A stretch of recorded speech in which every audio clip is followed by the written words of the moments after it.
Last time on Square Roots, we scope out the local punk, catch a glimpse of the boy with the hat, and get closer to Yukiko through our shared love of spycraft.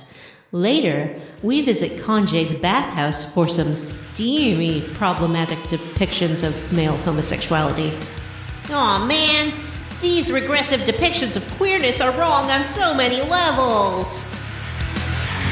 It's a war out there every day. You can't hide from it. You gotta play by the rules, play it cool. Gotta laugh in the face of the sad disgrace. When your friends and foes look alike on the face of it. They miss their history, but they fight over a place in it. Yeah, they fight over a place in it. I live by the times. That's just how your life goes by. I know it's hard to follow what you say, but there ain't no other way. Hey everyone, and welcome to Square Roots. What? That is the loudest single vape I've ever heard. How can you hear my vapes, John? It's like you've got vape sounding ears. I don't appreciate it. I heard it too, and he's right. It was the loudest it's ever been. Yep. Well, good news. The recording microphone and the talk to you microphone aren't the same microphone. Hello everyone, and welcome to Square Roots. I'm your host, Johnny Brandon. Jim is... Well, we'll talk about what happened to Jim in a moment. With me... Is Jim not here because he couldn't get his boner down because he played this dungeon and boss? So he had to skip the episode? His boner down? Yeah, he had to sneak off with a pillow over his crotch area, and we haven't seen him since. That was an hour ago, so we have to assume he's not coming. You don't like this bit? No? Nope. Okay. Thanks. Sure. No problem. Also with me is everyone's favorite co-host, Matthew Van Zandt. Hey, thank you. Thank you for those kind words, John. I appreciate it. Hello, listeners. Boners. And also with us is everyone's fan favorite host, Vanessa. Oh, hi, did we start? I wasn't listening to anything that happened in the past 2 minutes. That's probably for the best. Oh, okay. So on this show, we play a classic RPG, one chunker at a time. Like a book club, but for your ears. On this playthrough, this series, if you're on the Apple Podcasts... Are all book clubs for your ears? Yes. And in this season, we are playing Persona 4, or Persona 4 Golden, if you prefer. And we are in Chunk 3, like it says in the description. So, before we get into this exciting adventure, we should probably talk about what really happened to Jim and his evil, good son-like cat, Big Chungus. Vanessa, do you know what happened to Jim? I know what happened to Jim. Jim woke up in the morning. He did his morning stretches. He ruffled up his hair. And he said, by golly, it's gonna be a swell day. Cool beans, cool beans. And he went to the kitchen to make himself a hot cup of joe and a cool cup of OJ. Oh. And he said, well, right before I start my work, I'm just gonna put my hot cup of joe and my cool cup of OJ on my desk so I can check my personal email and check the Square Roots email. Cool beans, I'm Jim. And he did set his drinks down right there on the desk and flipped open his laptop, ready to start his day right, when along came Big Chungus. And Big Chungus took one look at that tall, cool glass of OJ and reared up onto his hind legs and launched himself. Much like the rocket ship Challenger launching into the sky. No! At Jim's cup of cool OJ. Like 7 people died, Vanessa. It did spill all over his personal laptop. So the laptop is in the shop. We expect it back next week at some point, to be determined. TBD. TBD on Jim, but before we get into the big next segment of the show, I just wanted to take a moment to wish our friend and co-host, Johnny, a happy Canada Day. John. Yay! I've made you some, here, let me pass these over to you here at the Square Roots table. I've made you some flapjacks with that Canadian maple syrup that you like so much. And I've made you some, I've got you some coffee from Tim Hortons. Oh. And okay. Sorry. I've made you a bit of craft dinner here for you. Some craft dinner. I do like craft dinner. To top it all off, I made you a little bit of a poutine. Did you get any beaver tails? That's a rude and crude question, and that's Matt's personal business. No. Yeah, well, that's like true. Donuts. And also, like, come on. They're like fluffy little chompers. They talk in the Narnia books. Why would I give you beaver tails? Beaver tails are their pastry that are flat like a beaver tail, but they're covered in sugar and fried. Y'all still use beaver tails as currency in Canada. Got it. Yeah, and they are delicious. I do love poutine, though. It is. You're describing an elephant ear, John. Is he? I don't know what that is. It's a flat piece of fried dough covered in powdered sugar. Oh. It's not powdered like a funnel sugar. cake without the funnels. I had a funnel cake at Knott's Berry Farm in California, and it's maybe one of the best things I've ever eaten. I do like funnel cake. Funnel cake is classic fair food, and you can get it a la mode. A la mode. That sounds wonderful. I did eat it with ice cream, so yes. Yep. So how about we head into the level ups? That's our level up segment. Classically, skip up overable, where we talk about how we leveled up during the week. And I'm going to go first because I never get to go first. But I'm host. You're not going to eat all this food I put in front of you? Jeez, I can eat and talk at the same time. I spent hours on this. Oh, that poutine is good. Where'd you get the curd cheese? That's amazing. Can't tell. Briny and salty. Oh, that's my great. secret. You don't deserve to know. Man, I'm really hungry. I should have eaten before recording. So I leveled up this week by, I am going to talk about this more on Scare Roots, but I played, 8 hours of Resident Evil 6 with, noted sometimes co-host, Stan. And that game. Dr. Stone? I don't want to spoil anything here, but that game is great. It's also terrible, but it's like a Fast and the Furious movie, like where you have my attention. You're trying to kill this evil bureaucrat who's standing on top of a train, and then like he turns into a giant monster, and then like he's going through the train and ripping it out, and then you have to jump to another train, and then like he is going to destroy the train you're on, but you like shoot his legs out from under him and he gets run over by the train. Whoa. Oh, it's there's a lot of that. A lot of shooting the president, a lot of nonsense. I really didn't like this game when it came out, but now that I'm playing it again, years later, I'm having a lot of fun. So thumbs up to that. What else? I got some other games recently. I've still been playing XCOM 2, but no real updates there. Trying to keep Matt and Vanessa and Jim alive is difficult. That game is hard. Yeah, that's true just in general. I try very hard to keep myself alive every day, and it's hard. Every day I have to eat all over again. I know. My little tum-tum's going grrr right now. I mean, you're editing this one, bud. You eat it up if you want to. It's only yourself that's going to pay. Yeah, this should be an all snacks episode. I don't have any snacks at home, unfortunately. Anyway, Vanessa, how did you level up? I was just thinking about some snacks. Yeah, how did I level up? So many things to talk about. July 1st as of the record date of this podcast, which means there are new bugs and fish in Animal Crossing. So that's the big news in my life. Caught some cicadas. Blathers wasn't really thrilled about it. Oh, I also got a new villager. Her name is Lolly, and she is a little gray cat. I am delighted with her, of course.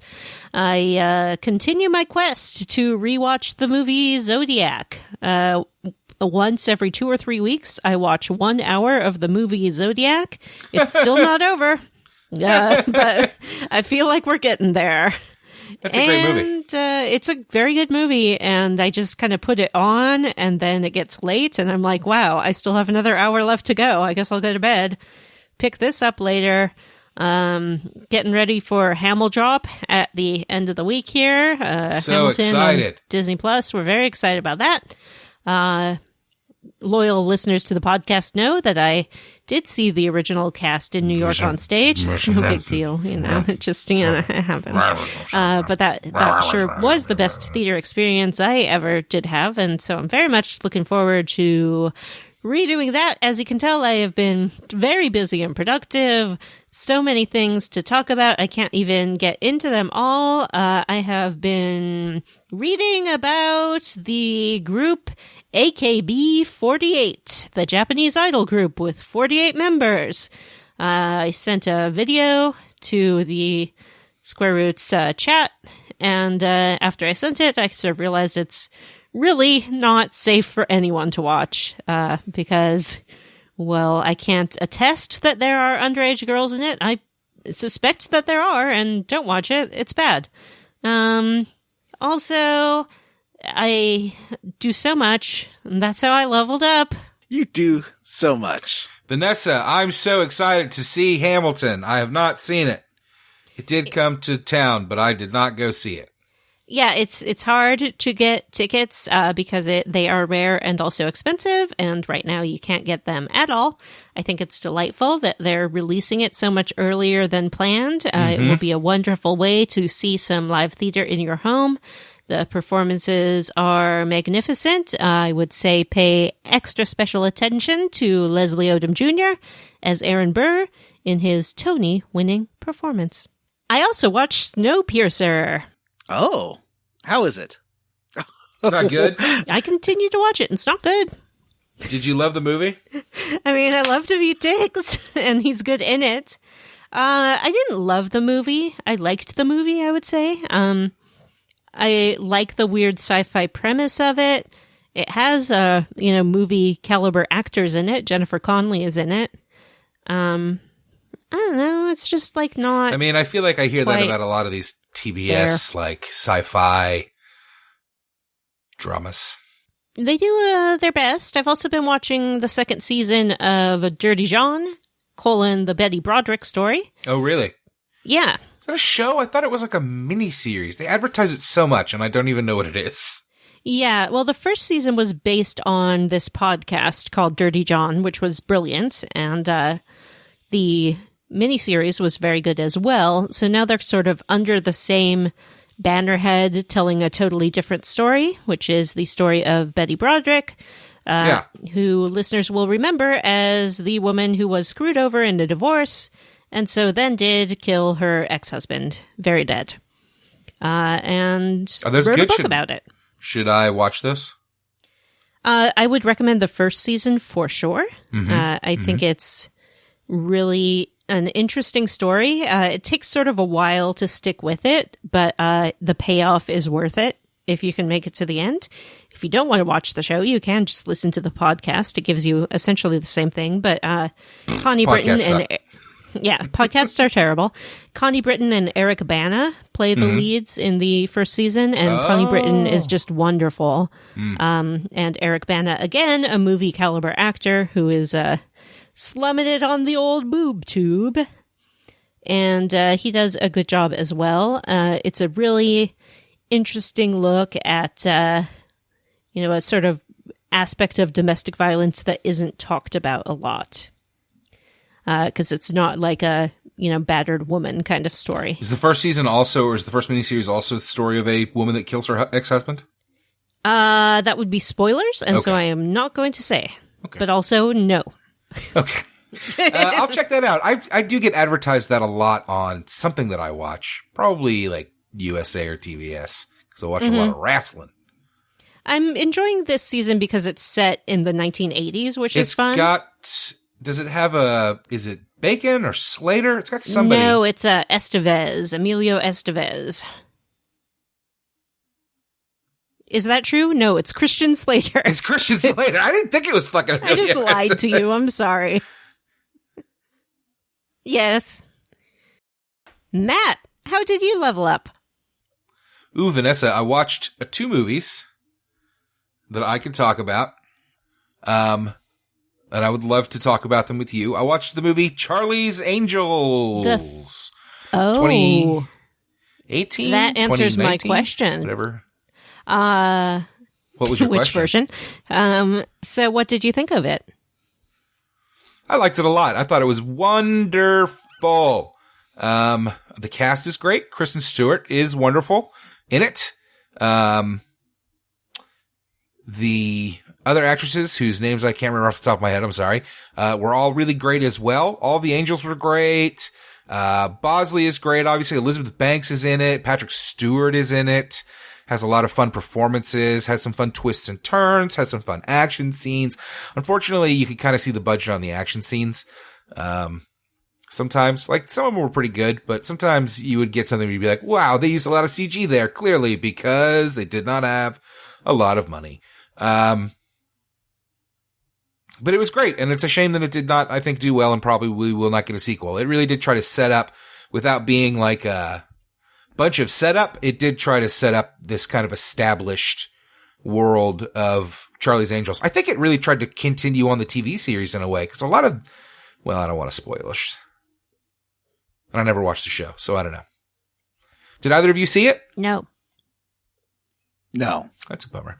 Well, it's real cheap to rent on Amazon, and I do recommend it if you are looking for just a good, fun 2-hour movie. It had a lot of positivity. It had, obviously, kind of a pro-girl power message, which I always really appreciate. It was not, it had action, but it was not, like, over-the-top bloody violence, which, I get a little tired of sometimes, and just want to see some nice stuff. They try not to kill their enemies, which was so refreshing. You know what it is, gang? It's refreshing. You should watch it. Legitimately. The other movie I watched was Dr. Sleep. Oh, yeah. Ooh. Which is unfortunate because Jim's not here, and I think he sawed it. Mm-hmm. He did. I think it's on Did you theaters. two? I saw it No, on my but on-demand list of like what's available, and I was thinking about seeding it pretty soon. So maybe we should hold off, and I can try to seed it myself. Yeah, because I think it's on one of the services I have here in Canada. So I'll give it a watch. With HBO for us. Okay, well, I'll save that. Jim will be around maybe next week, and we can all have seen it, or Listeners, in a week, 2 weeks, watch if I remember along it. to Dr. Sleep. Had a real annoying soundtrack that had like a heartbeat thing going almost the entire movie. Thump, thump, and it was making me newts. So watch out for that. Hey, you know what's exciting is that YouTube TV, which I subscribe to instead of paying for a cable box through my internet provider, finally got MTV. MTV? Yeah, you've heard of MTV, television. right? That's the one with all the music television. videos. Yeah, that's true. Listeners of the show know that I'm a big fan of MTV's The Challenge, and I've had to buy this. I've been buying the full seasons for the last couple of years. I buy them on Amazon, and you get them the next day, digitally. But now I can finally just watch it live, which is exciting. This season of The Challenge has been really weird. We had while it was airing a few weeks ago, one of the contestants said some stuff that got her where MTV came out and was like, you're never coming back on the show, basically. And they have a little disclaimer ahead of every episode where they talk about how they don't want this, they'll never have this woman on the show, and they don't hold the same views and some stuff like that. Oh, no. And now they have essentially just totally erased this woman from the show. which is kind of wild. Like, it's almost amazing that they're able to do it because she's always been such like a power player. And now, like, you see her on camera because she's in the show still, and you see her on camera once, maybe in an episode. Like, they don't even say her name. It's crazy. I've never seen anything like it. Like, on a show I watched too. It's called Below Deck Mediterranean. They edited someone out? He's still in it, but his role has been minimized as much as possible due to some things he said on his Instagram after filming. One of the contestants on Drag Race this last season basically did some really shitty stuff with misleading people to think he was a Hollywood producer and then making them masturbate for him. Oh, I remember that. No. And so because that came out like literally days before the show aired, so they added disclaimers to the first episodes, and so the first 2 or 3 have this guy in it, and then after that he's like just in the background and maybe gets like 1 or 2 shots, and then he was written out of the finale. Yeah, it's going to be weird because she is still on the show. We're getting towards the end of this season of the challenge. Right. She is still on the show. She will be in the final. She'll be in the final challenge. And it is wild to just have her vanish. It was crazy because it ended on the episode before she spouted off on Twitter or whatever. She had gotten like backstabbed by her basically longtime boyfriend on the show. And it was this huge reveal of like, what is going to happen next week now that her like partner, she's been a huge part of the show, is gone, and then just poof, nothing. To be honest with you, I was watching the show, recently and was kind of thinking like, you can tell that some of these plots are like C and D plots that they would not be using because there's just nothing, like big nothing burger drama where it's like, oh, they just cut some shit together. Right. Anyway, that is how I leveled up, and I think we went a little long, probably because of Vanessa. So, I'm kidding. So why don't we dive into the televisions, because I think it's time to visit the Midnight Channel. Bow, bow, bow, bow. Dun, dun, dun, dun, dun, dun, dun, dun, dun, dun, dun, dun, dun, dun.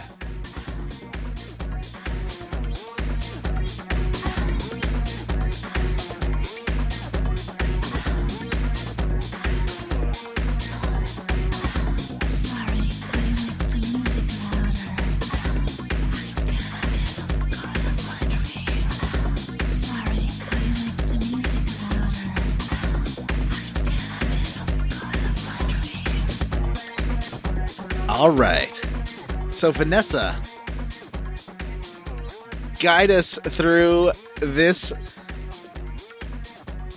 second sexiest dungeon after the bathhouse. It is the second sexiest it's the dungeon. First sexiest dungeon after the bathhouse. This boss, so far. For this fucking chunker, is the most sexual boss I've ever seen in a video game. She is more sexual a fucking stripper than the woman pole. with the boobs in Super Mario RPG. Well, I don't remember the woman with the boobs, but I can't be anything like this. This is insanity. But I guess we should save that for the proper time. John. Yes. Hey, I thought maybe we would mix it up, and we don't have to do this. Just a suggestion, just a thought. Do y'all want to mix it up and maybe do the status links first? Sure. Everybody do a status link? Yeah, that's fine with me. Sure. Get it at the beginning instead of the end? All right. Well, let's say this time I want to talk about a little... actually, is this okay, Vanessa, if I talk about Marie? Sure. Okay. I want to talk Who's Marie? About Marie.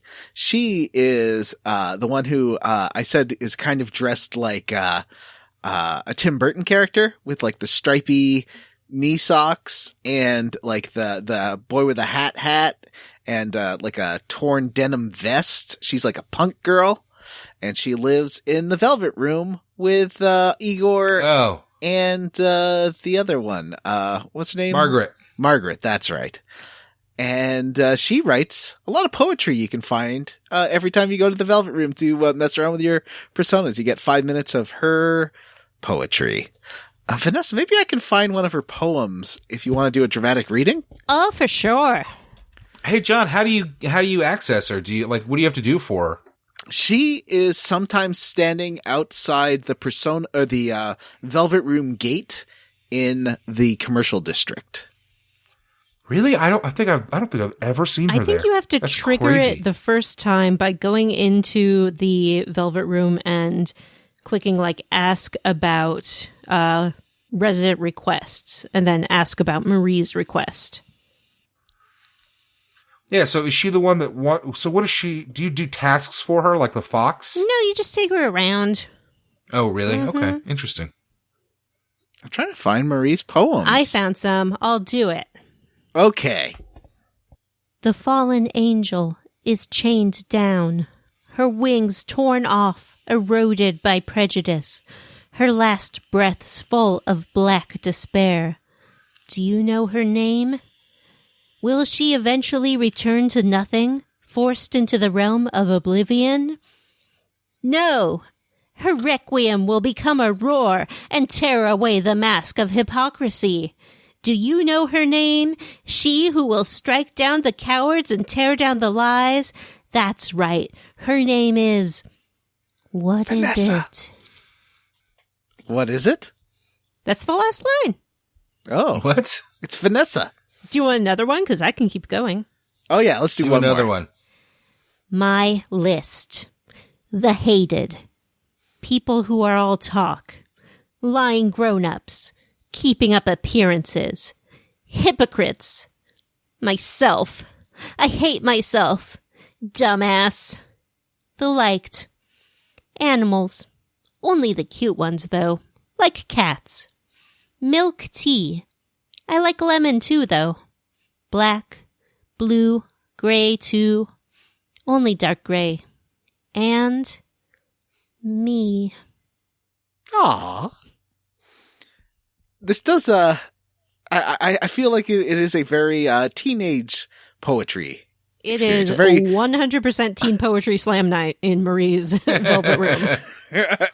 It's, pretty great. So with her, you remember you bumped into her at the train station, and, I think, that's where she dropped one of her poems. She keeps just dropping them everywhere. And, she is, I haven't finished this one, but I'm getting pretty close. I've done things like hang out with, Yosuke with her, and she was grilling him, and he was kind of trying to explain to her the idea of the shadow self and the real self, and how he's trying to figure out who the real self is. And she's like, what? Well, this doesn't make any sense. There is no real self, dummy. And then, we went shopping. I went to, was it Okina? Okina? I can never remember. I think it's Okina, the big town, pretty close to Inaba. And, she went, have you done this one, Vanessa, where she goes shopping with, you and, Yukiko and Chie, and she calls Chie green and Yukiko red, and they keep buying clothes, and they're like, oh, we're not green and red. We wear all sorts of colors. And then they're like, how about this shirt? This green shirt. Do you like this on me? And then Yukiko's like, how about this on me? This crimson shirt. They can't seem to not buy clothes that are their color. So this still hasn't revealed anything about what Marie is yet. But she's like a fish out of water, like the total, what are these things called? Legs sort of character. Mm-hmm. She does have amnesia. Oh, when have they established that yet? All the time, like the first one. Well, she says she doesn't remember anything, but I thought that just meant because she was just born or something. Oh, interesting. That's maybe possible. I've misinterpreted this character. Maybe I've misinterpreted this character. But I thought it was like a Teddy scenario, although I could be wrong about that character too. Like born out of the ether, because she doesn't remember anything, and you're like showing, except she does remember that she likes TV shows, and that's why she wanted to get a TV for the Velvet Room. Interesting. She also says at one point, the development room is super boring because all Igor and Margaret do are just sit there and don't say anything. Can you imagine? That sounds pretty terrible. Margaret, I feel like, implies at one point that she communicates with Igor via emotion or something. So right. That sounds awful. There's no bathroom in there either. No, there's not. This is not a fit workplace. No. I guess that's why she just sits there and like writes emo poetry. Mm-hmm. I'm going to call OSHA. Is it OSHA? Sure. I don't know. I'm not American. Vanessa, who's your social link of the week? My social link of the week will be 2 social links. Dun, dun, dun. Bum, bum, bum. I'll talk about the student athletes, because depending on which team you join, you get a different one. You can join the basketball team and make friends with Ko, or the soccer team and make fun. I can't say it. I can't say that and make fun of. What's wrong with me? What is this revealing about my friendship with these characters?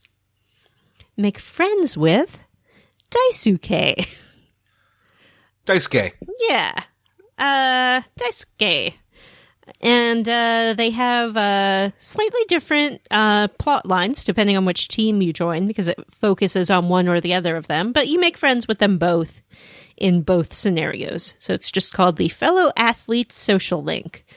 In Daisuke's case, he is not really giving his all to soccer like he used to.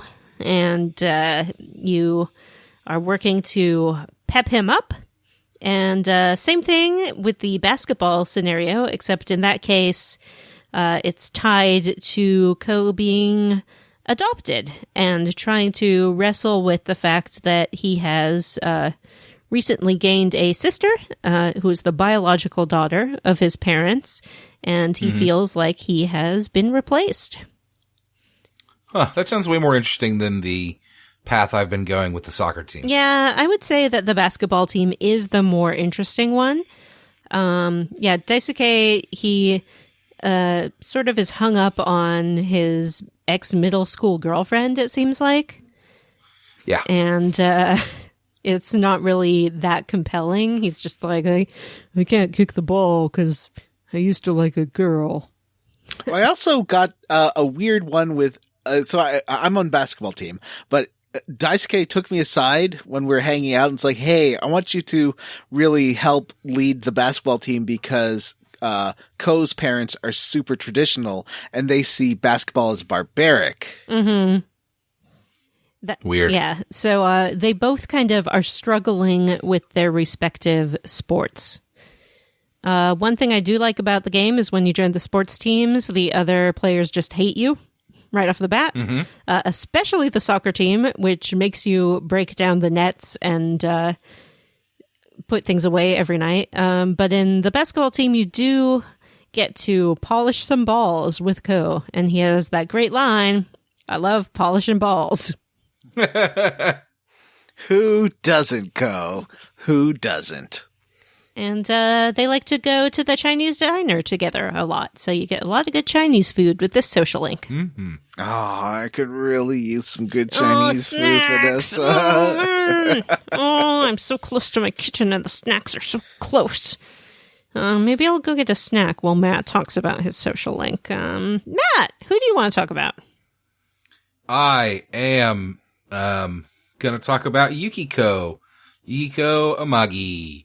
Yukiko is one of the first members of the party after Chie and Yosuke, and she is struggling with the fact that she's expected to take over this family inn that she does not really want to take over. And you kind of, to help her, I don't know how to phrase it. You kind of help her figure out what she wants to do. Initially, you tell her about jobs that she can do at home to make some money for herself. She kind of decides, like, I'm not going to take over that inn. And, you can kind of support her. You can be an idiot. I don't know why you would. So I just kind of support her. Then she starts cooking for you. I love this. And of course, her cooking is terrible and you hate it, and it makes for an awkward situation. You help her shop for some furniture. She starts talking about how she's gonna leave town basically and never come back. And so she continues cooking for you and kind of learning things. Eventually, she tells you that she's going to, do an interview about the inn, and then that news team from earlier in the game that were kind of harassing her show up and get real nasty with her about they're trying to force her to do what sounds like a reality show or a series of segments about a high school inn manager, and she's telling them, I don't want anything to do with it. She gets, brave and tells them off, and that's about where I left it off. It's pretty clear from the way she's been hinting around that I'm real close to that relationship status, and it's way too early in the game for me to decide on a permanent relationship. Mm-hmm. So I am now going to refuse to spend time with her for the next several months. Is there a thing like in Persona 3, you could level down relationships if you don't hang out long enough, right? Or am I crazy? I think it depends on, you can, if you're with someone, you can say the wrong thing and the card gets flipped upside down. Oh, that's it. Right. She does get some good good skills from the social links. She gets Mudo, and after that she gets Madoon, the death spells, which is nice. It's always nice to have a character with a secondary skill set. She's already my healer and my fire mage, and now, so I think that's tertiary skill set. She is also my death magic, which is great because I don't have to worry about always having somebody with death magic, amongst my personas. It's not a big concern because I know that she's there to take care of that if somebody's weak against it, and I decide to use it. So, Yukiko Amagi wants to marry me. I'm afraid that the social link is going to go down the ooh, let's get together. And then she's going to be like, let's stay here forever. I'm going to be like, oh, yeah, give up all your dreams for me. So I don't know that I'm going to go down that path. We'll see. I know that there's a lot more characters that are going to be introduced here, coming up. I assume, Persona 5 had so many. Every dungeon gave you a new party member. And there were 12 dungeons. And I assume this game is the same, right?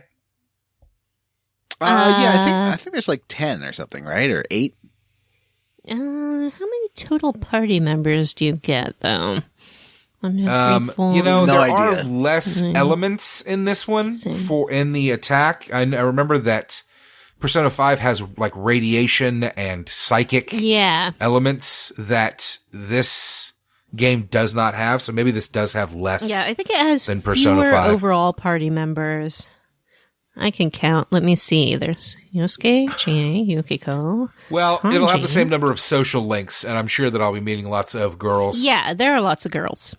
I did go ask out the girl on the first floor of the high school. Her name is spelled A-I. I don't know how you would pronounce that. I, maybe? I. Yeah, I think I. That's my guess. I asked her out. I have not done anything. I have not gone out with her yet, but she did accept. So I'm going to get that social link started. We'll see where that goes. I assume that Rize will have a full social link chain as well. So I don't know. We'll see. I gotta say, I seems like your type. I find that insulting. Okay. Vander Kiva is a good boy. He's nothing like me. He is not interested in this sort of mean bad girl.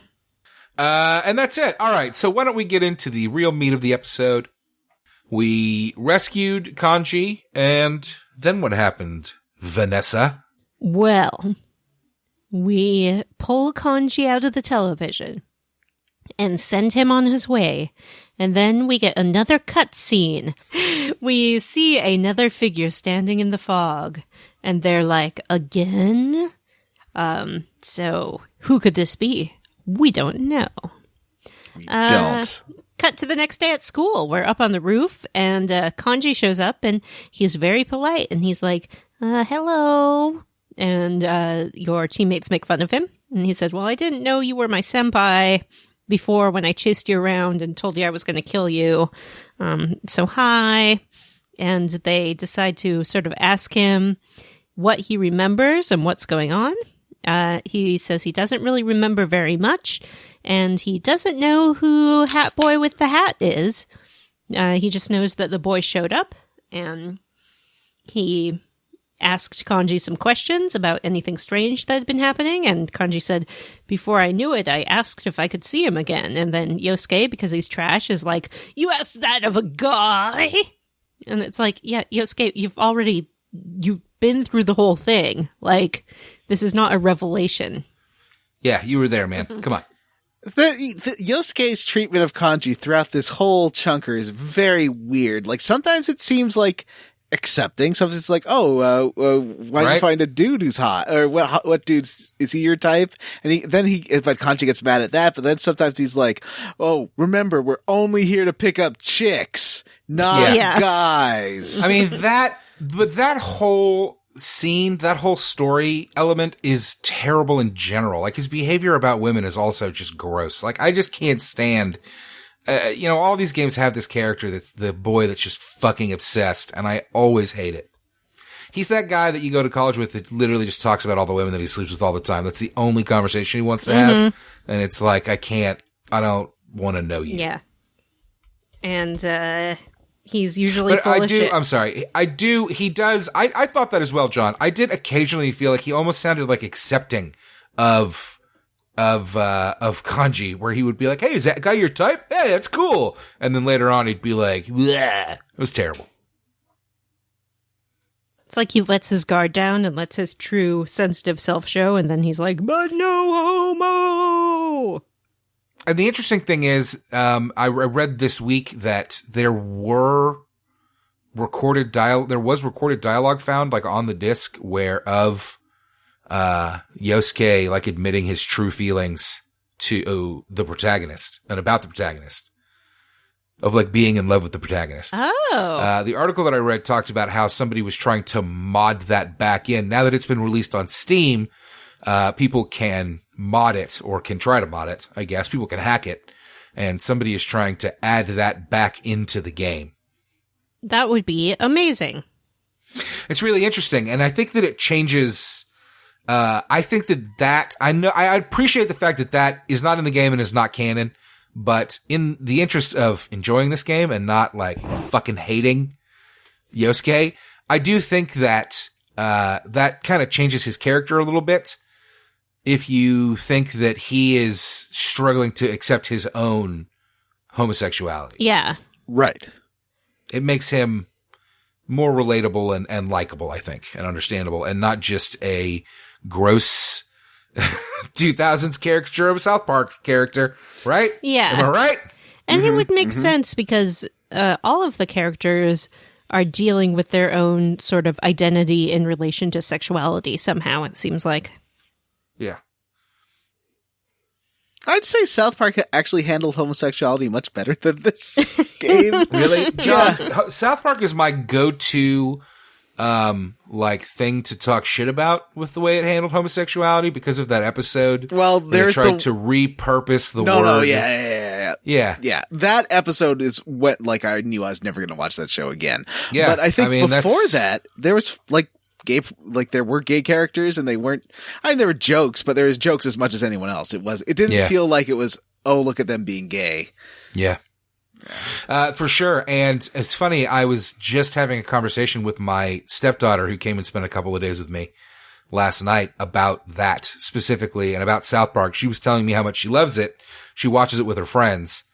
So I was partially talking to her about how funny that is because, I used to do the same thing back when it was new. But then the conversation turned to talk about how it kind of got, in my opinion, bad. It got much more conservative, although apparently there was a bunch of, like, pro-Marxist stuff last season, but I'm never going to watch that show again. And they lost their edge. They lost it. And she's a teenager, right? Like, she's like 15? She's 13. Oh, okay. Well, still, it's an ideal show for you as a teenager. Like, it is, at 17 or 18, I really liked it, and I can understand someone at 13 or 14, 15 really liking it. That's fine. Like, I don't agree with it, but I'm not going to stop other people from watching it. I don't know. It's so much worse than what, like, I was allowed to watch. Like, when we were kids and around our age, and I don't know if you got this, but for me, my parents were, in particular, it was like The Simpsons was the one that was like, you don't want to watch, like, you shouldn't watch that. That's going to, like, warp your mind. That's bad. And then South Park is that fucking times a million. And this kid is younger than I was. And I kind of think about that. Like, ugh. She does watch it on Hulu. And I wonder if I don't know if it's explicit or it's probably explicit though, right? Yeah. It probably is. What am I going to do about it? What are you going to do? I literally watched Revenge of the Nerds with my parents when I was 5. So I am not the cultural touchstone. My parents let me watch anything, which I think is super common with like Gen X people, but not so much for millennial people, where we got to watch everything and it was bad. I don't think that was a good idea. I watched on TV a little bit of In Living Color the other day, and it held up pretty well, I thought, as far as humor, although I'm sure if I watched more of it, there are some problematic things in it. But just because we liked something in the past doesn't mean it's right for the present. Mm-hmm. If you know what I mean. Like Mad TV, I think, is a good example of it. Did I do my own impressions of some characters on Mad TV? Yes, I did. Would I do it now? No, I would not. Right. That show is terrible, though, so there's that reason as well for why you would not. All right. And also, Disney's Splash Mountain is being rethemed as a Princess and the Frog ride. Oh, that's cool. Oh, Princess and the Frog. That's cool. Yeah, I loved Splash Mountain as a kid. It was my very favorite for a while.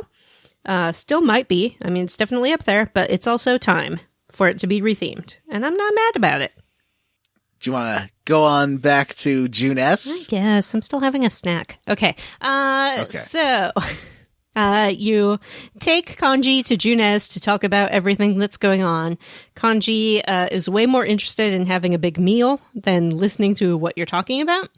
But he does reveal that he says, I found this brat snooping around, and he dropped this note. And the note is a list of television appearances. And it's all the people who were abducted and the dates that they appeared on TV. Ooh. So is this kid the bad guy? I don't know. Are you talking about Hat Boy, the boy with the hat? Is it Hat Boy, the boy with the hat? No, but Kanji wouldn't call that some brat. Yeah, no, he said it was a different one. That's where he found this note. So, but I feel like he should tell us more about this kid because this kid seems to be suspicious. And the game's like, don't worry about it. Yeah. Maybe it I like will come that back. Kanji is the oldest looking member of the group because he's the youngest member of the group. Mm-hmm. That happens in real life though. Like your friends who grew beards in high school and you're like, I got my little 5 hairs on my lip. Same, John. I had friends that I knew guys that could grow a fucking full beard in 8th grade. Jeez. I think I was like 20. And I am a grown up. I can't do it either. Aww. So you talk about that. They are also sort of gossiping about the school campout, which is Yosuke is very excited for it at first. It's his first time, but then he learns that it's just picking up some garbage on the mountain. Okay, there's 2 things I want to note here. Yeah. First, they were having giant ramen bowls, and those look so good. I'm so hungry, Vanessa. This is the episode of Square Roots where everyone is hungry. Oh, not me. I had a fucking amazing pizza.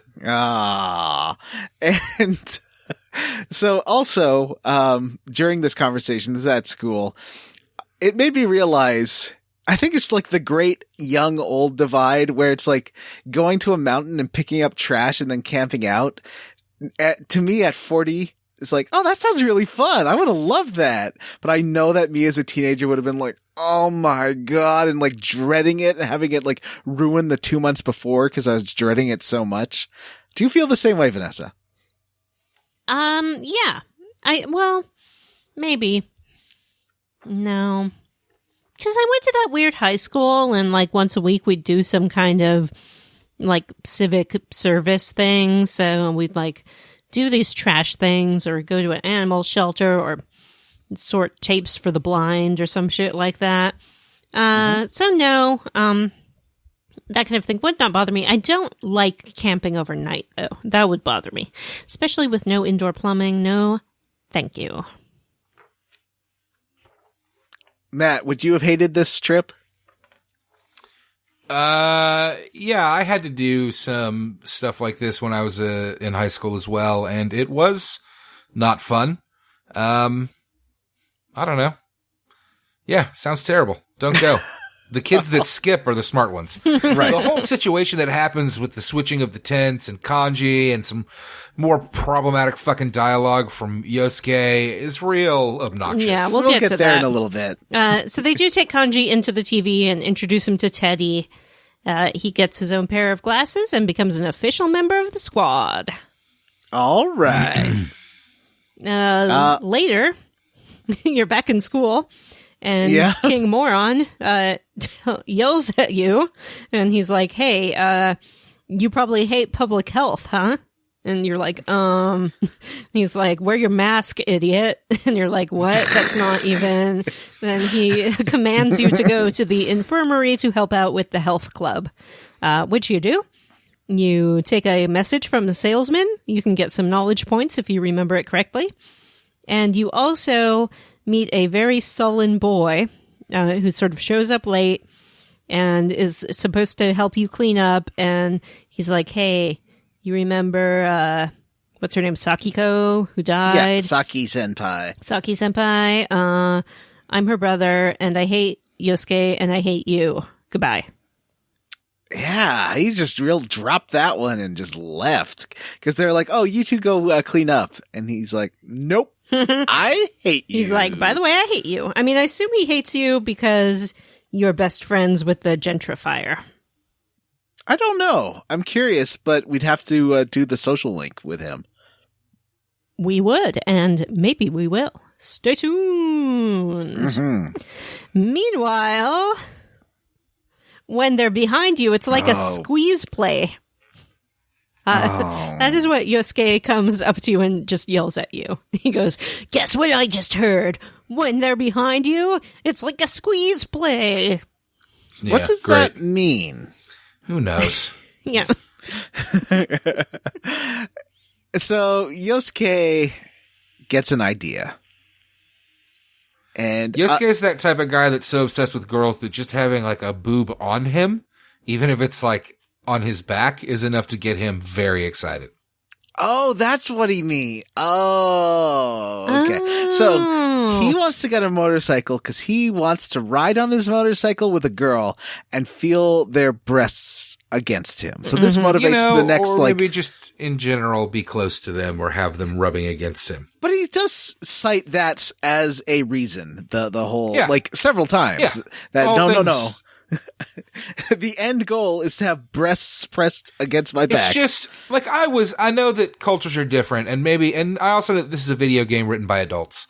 I was not in high school and fucking having conversations like this with my friends. Oh, I was actually about to ask you, did you ever go as a teenager to the city to go scam some chicks like this?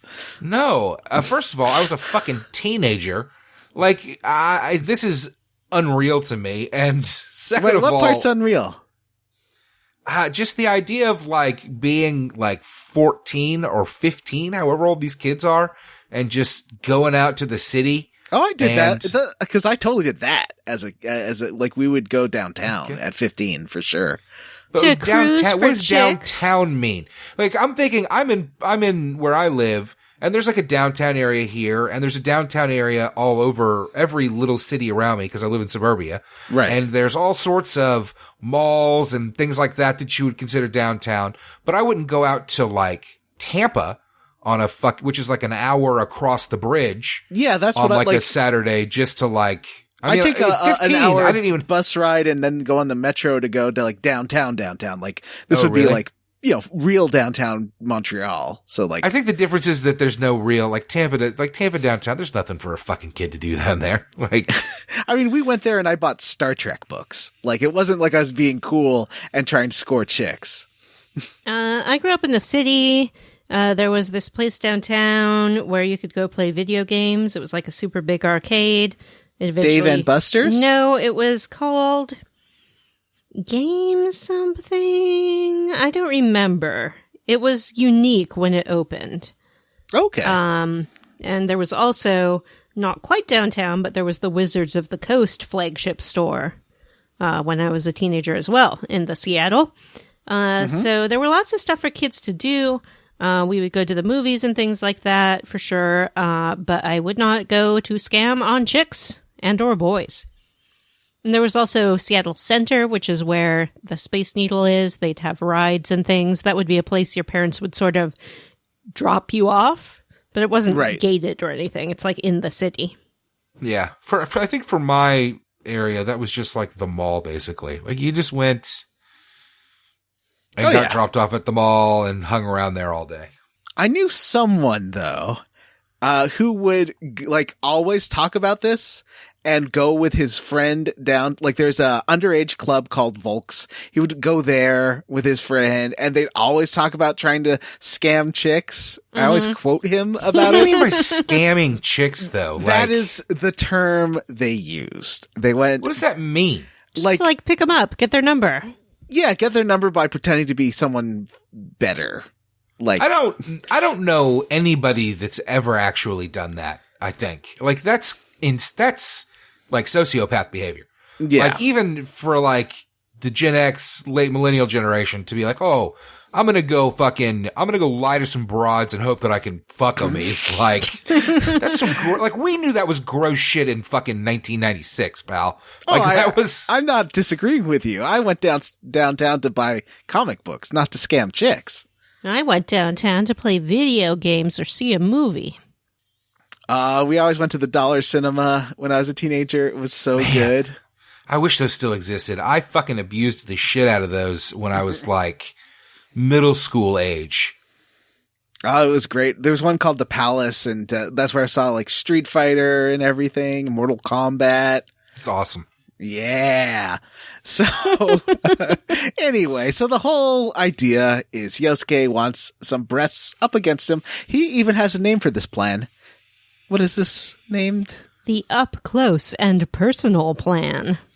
It's so fucking terrible. This shit makes me cringe so hard. And this is the stuff that like, I'm like, I can't play this game around my kids. This is embarrassingly bad. Anyway, so, yeah, I do know people who really talk like this. That's all I want to say that the protagonist and his friends do not seem to be trying to scam any chicks. They are just going and introducing themselves and having conversations. Well, let's get there because I disagree. Oh, well, maybe I was blowing through this. Yeah. Ruin the game for me some more, John. All right. So, Dojima isn't really excited about the idea of you getting a license, but what does Adachi let slip? Adachi, oh yeah, because you go home, Adachi's having dinner, with Dojima, and Adachi's like, boss, didn't you tell me that you used to, like, do stunts on your motorcycle when you were in Zen? He's like, shut up, Adachi, you dumbass. This is when Adachi just, bought everybody an really good meal. I think he says Dojima bought it for him. Is it? Okay. Yeah. He was just really excited that Junes had eel. Yeah. This like eel sushi platter and just won't shut up about eel puns, which I love. He does. And he said, did that like slip past you?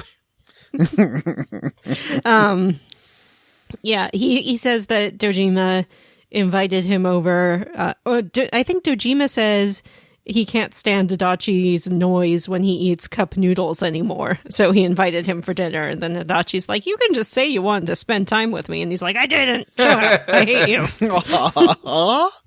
Oh, those two. Mm-hmm. And they talk about Nanako, and Adachi praises how diligent she is. And then Dojima's like, you should take a lesson from her. dumbass. And he's like, oh. But Dojima says that he will consider letting you have a scooter, because you can't actually have a motorcycle. They're too young. Yeah, you have to be 16 for that. But oh, no, you are 16. I think you have to be 18 for that. Yeah, but to get a scooter, it's just a written test, and Dojima says, well, pass the test first, and then we'll talk about it. Mm-hmm. And so is this the next thing, is that based on your knowledge? I think you always pass it. I don't know. Okay. I mean, I passed it just fine. Just off screen is you did the test, like, so it's a black screen with text. You do the test and you pass. Yep. And so does Yosuke. You're very excited. You are sort of wandering around town to celebrate, and you see Dojima standing by the gas station. And you go over and you're like, guess what? And he's like, what? I passed my test. And he's like, what? Already? Geez. Oh, man. Now I'm going to have to convince my sister that it's a good idea. And you're like, so you're okay with it? And he goes, not only am I okay with it, hey, Adachi! And Adachi comes dun, dun, dun. rolling up a brand new scooter. Actually, it's Dojima's old used scooter. But Adachi has filled it with gas. Dojima says he was going to wait to give it to you, but you've passed your lesson. And he says, just take good care of it. And then if you want to ride out of town, I'll just kind of look the other way, you know? Wink, wink. But it's a nice gift. And then Dojima's like, or Adachi goes, oh, you know, you're so strict, but you really are a cool dad. And Dojima's like, shut up. I hate you. Aww. So he does say that he's talking to your parents. How come you never talk to your parents? You know, they're overseas working, and they're very busy, I'm sure. Because they don't exist. That's what I'm thinking. Yeah. It's going to be a Persona 3 thing all over again. Yep. They're dead. Dojima doesn't know how to break it to you, so he's just pretending that they're still alive. Right. So this part of the game, you start, you can take an afternoon to drive around town and learn the roads a bit. And I love this because I don't know about you, getting my parents' 1992 Hyundai Sonata and driving that around town was so amazing. As I was 19, I got my license a bit late. What about you both? Did you ever get car or motorcycle licenses? I also got mine late. I also got mine very late in life. I didn't get a driver's license until I was over, let's say 25. Oh, wow. You know, that's accurate. I was over 25. I got my learner's permit at 17. So I did start driving back then. And, just like later on, I couldn't do this until I was driving on my own at 19, but listening to music and just being able to go anywhere was so amazing. And this really brought back memories of how awesome that was. Yeah, I was just always public transport all the time. I hadn't ever lived in a area where that was not a readily available option. Okay. So, never had one, and I have kind of a phobia of driving, and I still do to this day. I had a car that I used for a long time, and then I got rid of it because I didn't like to drive. I lived an hour from the nearest bus to go to Montreal, so, just being able to go downtown in 45 minutes was crazy to me. Yeah. I loved it. Where I lived, it's like you could walk essentially to a sort of mall kind of place if you wanted, or it was just a 15-minute bus ride to an urban area, like very urban. So not really an issue, and they came all the time. It was in the city. That's cool. That's cool. But I really had some nostalgia about this stuff, and I really liked it. Just reminded me a lot of being a teenager behind the wheel of a I wish there was more car. stuff to do in the little city area that you can go to. Right. Like, it's just the clothing shop and the movie theater, right? And the coffee shop with the crazy guy who I think is related to the monk from Persona 3. I think it's his brother. Oh, interesting. He talked about having a monk brother. When I was reading up on Yukiko for the Social Link segment, I saw that she actually had a cameo in Persona 3 as well. Yep. You go to the Amagi Inn in Persona 3 Portable. Interesting. Yeah. So, what is it next? So you drive around town, and then finally Yosuke wants you to make good on his promise. So let's talk about this segment. Going to Akina with Yosuke. Okay. If we must.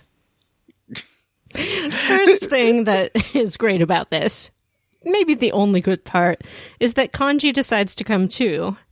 But Kanji, being a year below you, does not have a scooter license, so he just comes on his bicycle. These scooters can only seat one. Yeah. Mm-hmm. That's part of the problem with the squeeze play plan. Yes, that is the number one problem with the squeeze play plan, is that they have both gotten scooters that seat only one. Now, in my experience, a scooter can seat two, but I don't know. I think they're not allowed to have two-person maybe. scooters or something. I assume that they're only allowed to have like those little scooters that go 15 miles an hour or something.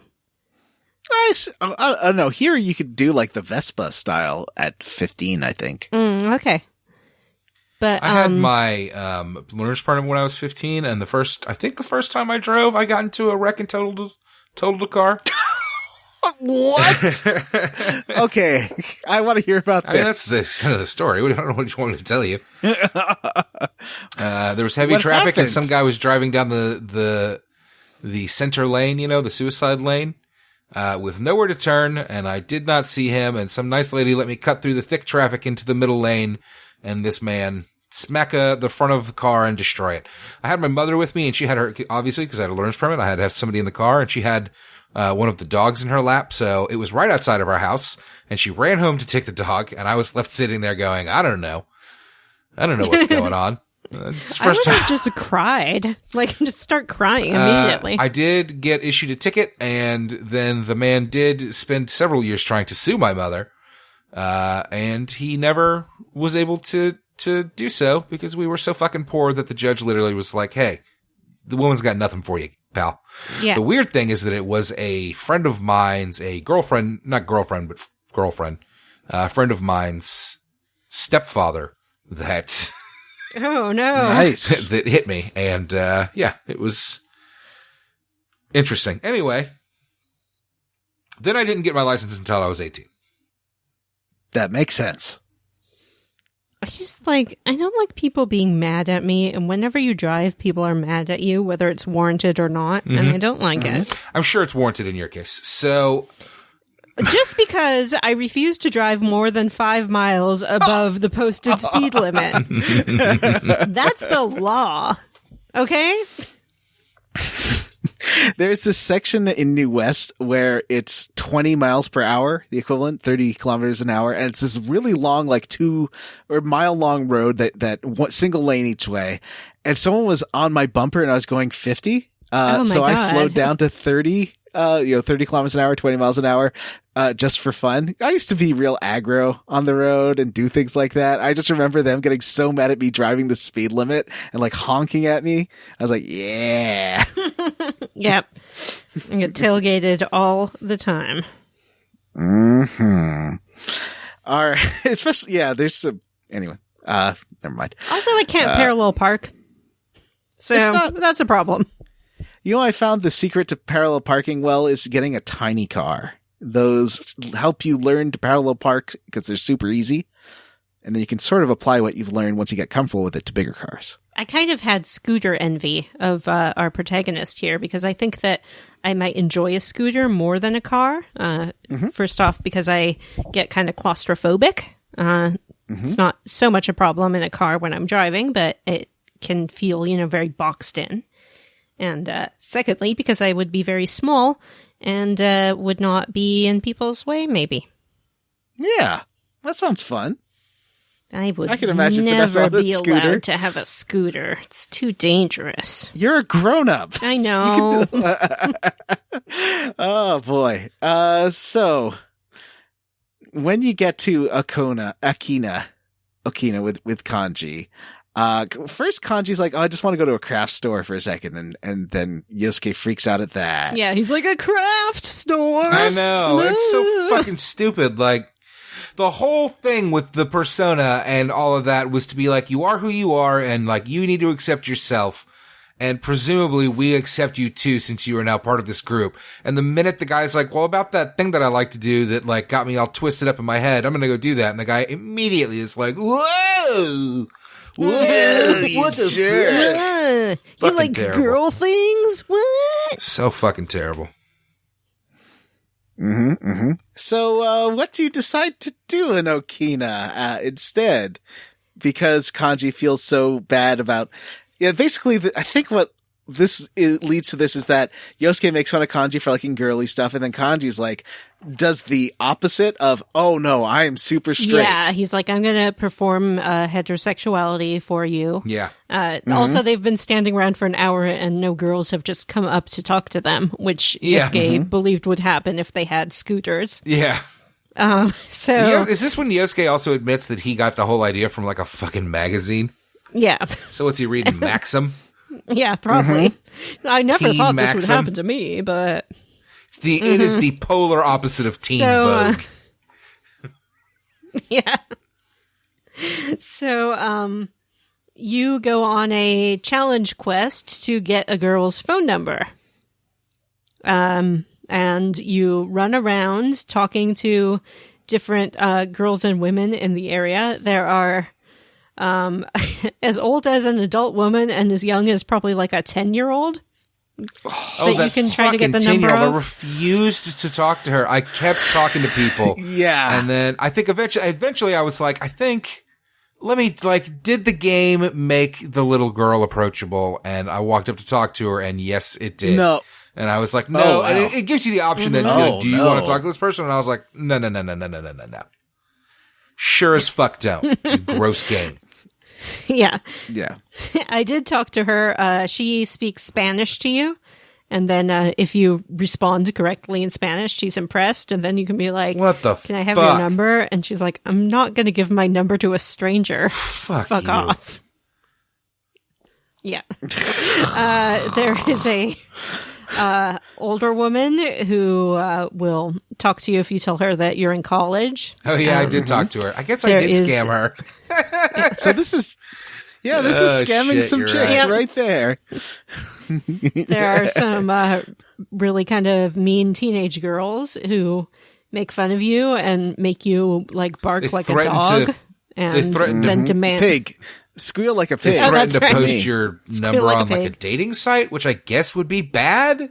Yeah, they're like, give us your number and we'll call you to make fun of you when we're bored. And you're like, I refuse. no. Yeah, Yeah. I was like, nah, I don't fucking think so. There's a woman who wants you to join her church and wants your I number didn't for talk to that her. reason. Oh. Can you like ask her to give you her number instead? You just back out of that one, right? I don't think so. Yeah, I think you just Yeah. gotta Yep, back just out. like Just real like life. real She's- life. That's the first one I talked to her. So I was like, oh, she seems like age appropriate, and who knows? She's standing outside a movie theater or something. Maybe she wants a date. Yeah. And she's a Christian too, right? And then, That's the joke. eventually Like she you- talks about God, doesn't she? Yeah, she talks Yeah. about God. Eventually you see a woman who's one of the most gorgeous women you've ever seen. And you do manage to get her number. Oh, score, Yeah. dude! I got her number. Whoa, Yeah. scam for chicks. So then you gather back up with Kanji and Yosuke. I think Yosuke didn't get a number. Is that the case? He did, but then like dials someone else accidentally. Yeah, that's right. So you all got numbers. I don't think he dialed someone else accidentally. you He got call- somebody gave him, and they gave him the wrong number. Yeah. They gave him what's her name's number that shows up later on. Hanako. Somebody gave him Hanako. Hanako's number. Yeah. Yeah. You call your number and it's like the woman's husband or boyfriend. And he's like, don't call here anymore or I'll kill you. Kanji has someone's number who is like interested in crafting or something. I don't remember what his deal is. And then Yosuke calls his number and The young woman on the line recognizes his voice. And then Yosuke realizes who he has called, and he gets very upset. Hangs up the phone, and then the young woman shows up. She is very self-assured, confident I love in her Hanako. sexuality. She's wonderful. Hanako. She's a creepo who shows up the minute that you call her and demands that you take her on a date. And it's very uncomfortable. Why? And These admittedly, are- the game treats her very poorly. It does. But she is still obnoxious, and I fucking hate her. I I- disagree. Love her. Yosuke called, and he said, like, "So you ready for that motorcycle ride?" Like, he asks her out. Okay. She happens to be in the area. And first he, like, hangs up on her. Then he calls her back. And then she, like, walks up with her cell phone, and she's like, "What are you doing?" And she's like, "Oh, you want to take me on a date? Is this your bike? Okay." And she hops on the bike. And the bike, it does break. Perhaps this is a good time to mention that Hanako is a portly young woman. She's a plus size girl. She's a sure. plus size We girl. don't need to beat around the bush on this. Jim said it straight out last week that there is a large woman and the game fat shames her and expects you to play along. Yep. And it is very It's uncomfortable. really awful. I just like, you know how you can do a headcanon interpretation for me? It's Vanessa's. She's very confident. She's having a good time. She doesn't care what other people think of her. And Vanessa even showed some fan work of what if Hanako was a party member and had her own, persona. Yeah. That could have been a really interesting twist, Yeah. or not even really a twist, but just an interesting thing to do. But of course, this game is not going to do it. And personally, I would not compare Vanessa to Hanako. What? If my life depended on it. I think she would murder No me. one That's said not what that I you said. would. I didn't say Vanessa was anything like Hanako. You saying I'm like Hanako? I'll murder you. No. I thought you did. I thought you said she was like Vanessa. She was very self-assured. No, Vanessa and I both think that we both have headcanon about Hanako being cool. Gotcha. Yeah. Gotcha. That's what I meant anyways. So, yeah, the bike breaks. Hanako's like, "If you want to take me out, you have to have something better than this cheap piece of crap." It broke the moment I sat on it. Yeah, the game wants you to laugh because she's fat. Yeah. It's not funny. But the game also wants you to dislike her because she's obnoxious. She breaks your scooter and then tells you off about it, basically, and acts like an entitled asshole and then storms off. So, I don't know. I mean, admittedly, like I said, the treatment of her is terrible and problematic and awful. You know, this thing But also, I hate her guts. happens a lot in like older American media as a joke of a fat person sitting on something and it breaks. And then you don't realize like IRL, that is like a trauma and like a paranoid situation for bigger people who are like, oh God, I don't want to sit on these tiny chairs. I'm going to break them. What if somebody break them in front of people? Yeah. This is going to I be was a going to nightmare. say, have you ever sat in a chair and broken it? Because I have, Yeah. and it is It sucks. humiliating. It really sucks. I mean, the chair was already in very bad shape. Don't get me wrong. The thing was going to break. But still, and my friends for months did make fun of me for breaking that chair with my fat ass.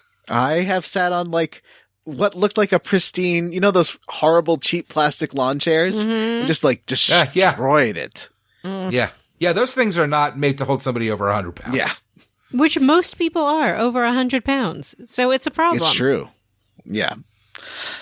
Obesity in America. Yeah, I've noticed in some, like, occasionally I'll watch like a restaurant makeover show and they bring in new chairs and they like are chairs with arms on them. Don't put chairs with arms on them in a public place. It's like, stop restricting the size of the people who your business can accommodate. Not even size, just like shape. Some people are just wider without even being obese. I hate sitting in chairs with arms in them. I hate it so much. It's awful. It's the worst. Yeah. All right. So next, what happens after this? Oh, Camping God, camping. trip. Oh God, camping. Let's talk about camping. Okay. So it's time for the camping trip. Part of the camping trip is that your squad that you're assigned to makes dinner. In this case, that means that Chie and Yukiko will be making dinner for your whole group because They're the girls. Gender roles. Gender roles. They decide to make some curry. They go to Junez, and they have a discussion about what to put in the curry. They're thinking that they should have something for richness of flavor, like coffee.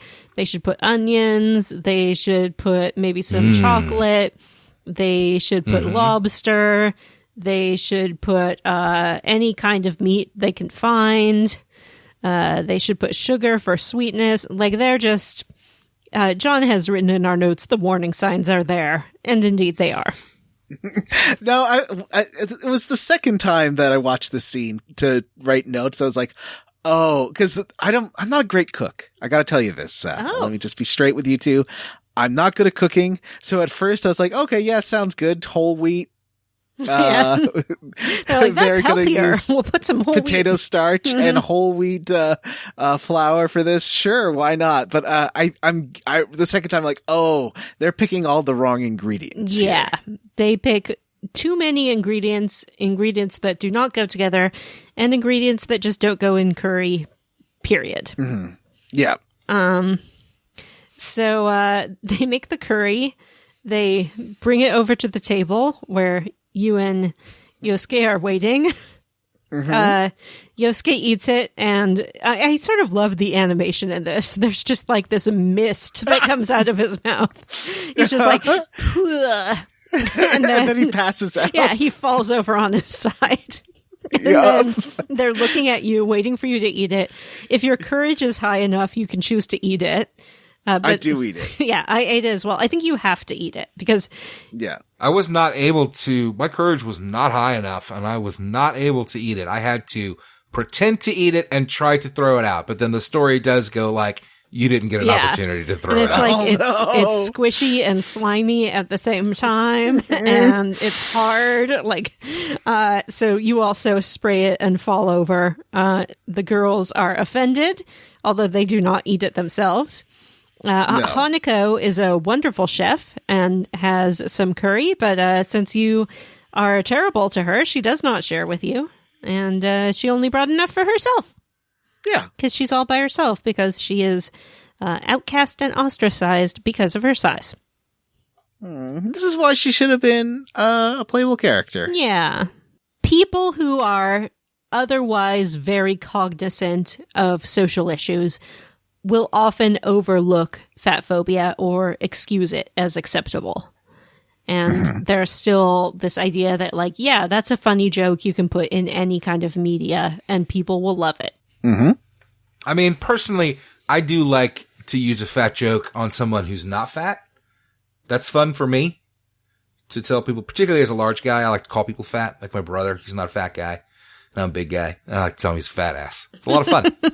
I will say that when I have been, like, just getting to know, like, another woman initially as friends, sometimes we'll be hanging out, and then I discover that one of that woman's favorite things to do is, like, laugh at the fat people she sees or comment on how people are fat, like, just people watching, and then I'm like, okay, you are not for me, and we will not be friends. It's happened multiple times. Wow. It happens a lot. The secret life of American women. That's what happens, yeah. Ah. And I remember being in the car once with some women who I didn't really know. Girls, I should say. This was quite a while ago. And we passed someone who was jogging, who was a larger guy, and this girl just started laughing. And she's like, I'm sorry, I just think it's so funny when fat people exercise. And I'm like, what the fuck? It's just like... There's something that has been, like, made acceptable about that. I don't get it. Get over it. Mm-hmm, mm-hmm. So, unfortunately, half of their tent is on a giant boulder, which seems like a problem when you set up the tent, but they seem to be blaming it on everyone else. Well, there were only 2 of them, so they had enough room initially. But then Kanji comes to stay with them because... I don't know why he says he comes, because he doesn't like his tent mates. Now, here is what I think, and maybe this is headcanon here, clever writing that he actually does want to hang out with the guys because I don't know. I don't think it's not unrealistic for someone who's questioning their sexuality to want to be around someone they find attractive. Yes, that's true. But then I think maybe Yosuke sees through that and flips out, which maybe isn't as bad. Maybe I'm like giving them too much credit here, but that would be a realistic thing that does happen. This is, like the guys I talked about last time from my college who like randomly said that we're not gay. And I was super attracted to one of them. Okay. Admittedly. And we all have to work with our own little headcanons on this. And I do try, and I don't want to excuse anything, but I do try to chalk a lot of Yosuke's nonsense up to the fact that he's, again, like 14. Yeah. And like kids just, man, nobody's born empathetic or like... And this is very realistic. As someone who was coming out at that age, lots of guys would be like that if you said anything remotely gay. And as someone who had a lot of super gay interests at that age. Kanji has some animal crackers that Yosuke discovers and just starts eating. Kanji gets very upset because he wanted to look for the special penguin. And Yosuke I don't know what that doesn't even know what the special penguin is. Yosuke is like, "Are we safe with you sleeping in here?" And he, like, they're sort of making Kanji sleep on the rock, and he's like, "Scoot over so I can sleep there." And Yosuke's like, "No way! You can't come any closer." He's on the other side of the protagonist anyway, so I don't get what his issue is. So Kanji is like, "I'm gonna show you what a man I am," and he runs off into the night to crash the girls' tent. And again, one of my more favorite pieces of more subtle writing is what happens after he gets there. Yeah, it's great.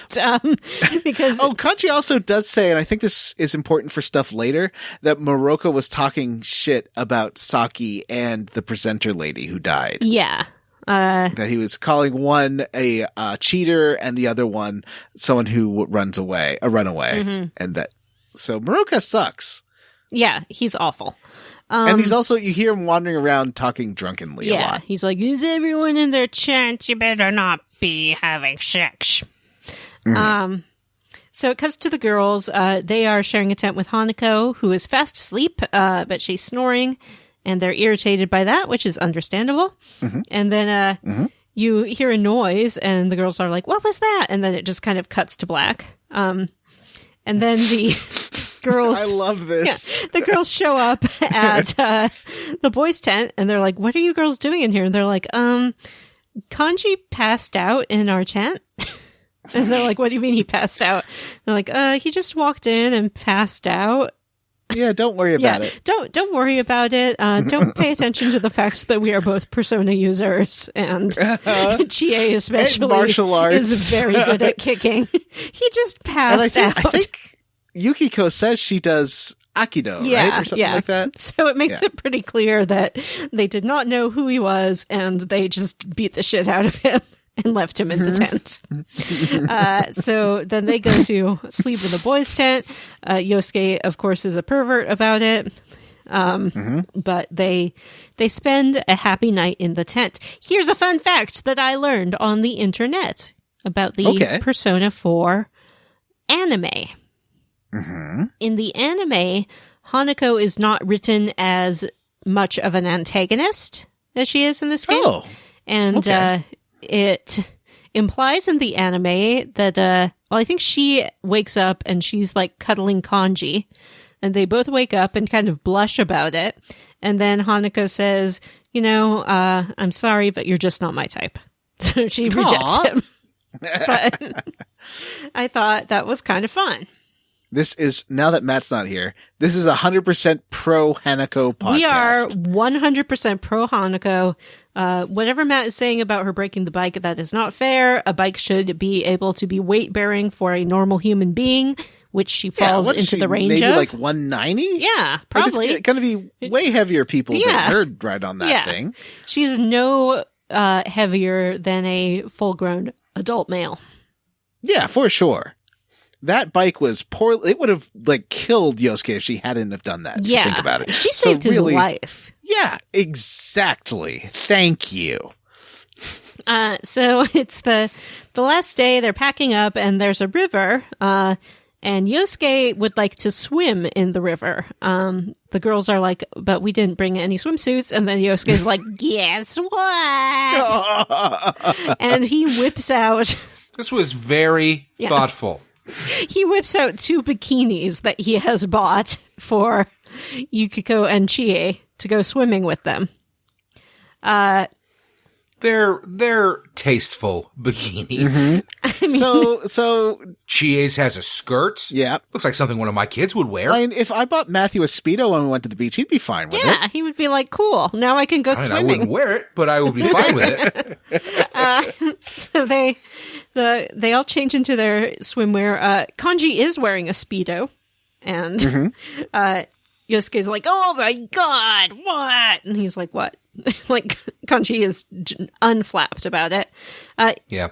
What's so disappointing about the problematic elements of this game, particularly Yosuke and his, like, comments, is that, like, just some tweaks in dialogue could, like, make this all so great. Mm-hmm. Yeah. You know? Like, it's almost there. It's so close. It could be amazing. Yeah. And instead, you kind of have to cringe your way through it as you enjoy the game. It really makes me want a Western Persona game, if that makes sense. Like something along these lines. I said it recently, give me a Persona game set in an American college. Because they need to be adults. I do not like playing as children. Yeah. And and rip this game off in every other way, shape, and form, because this game does everything right in so many ways.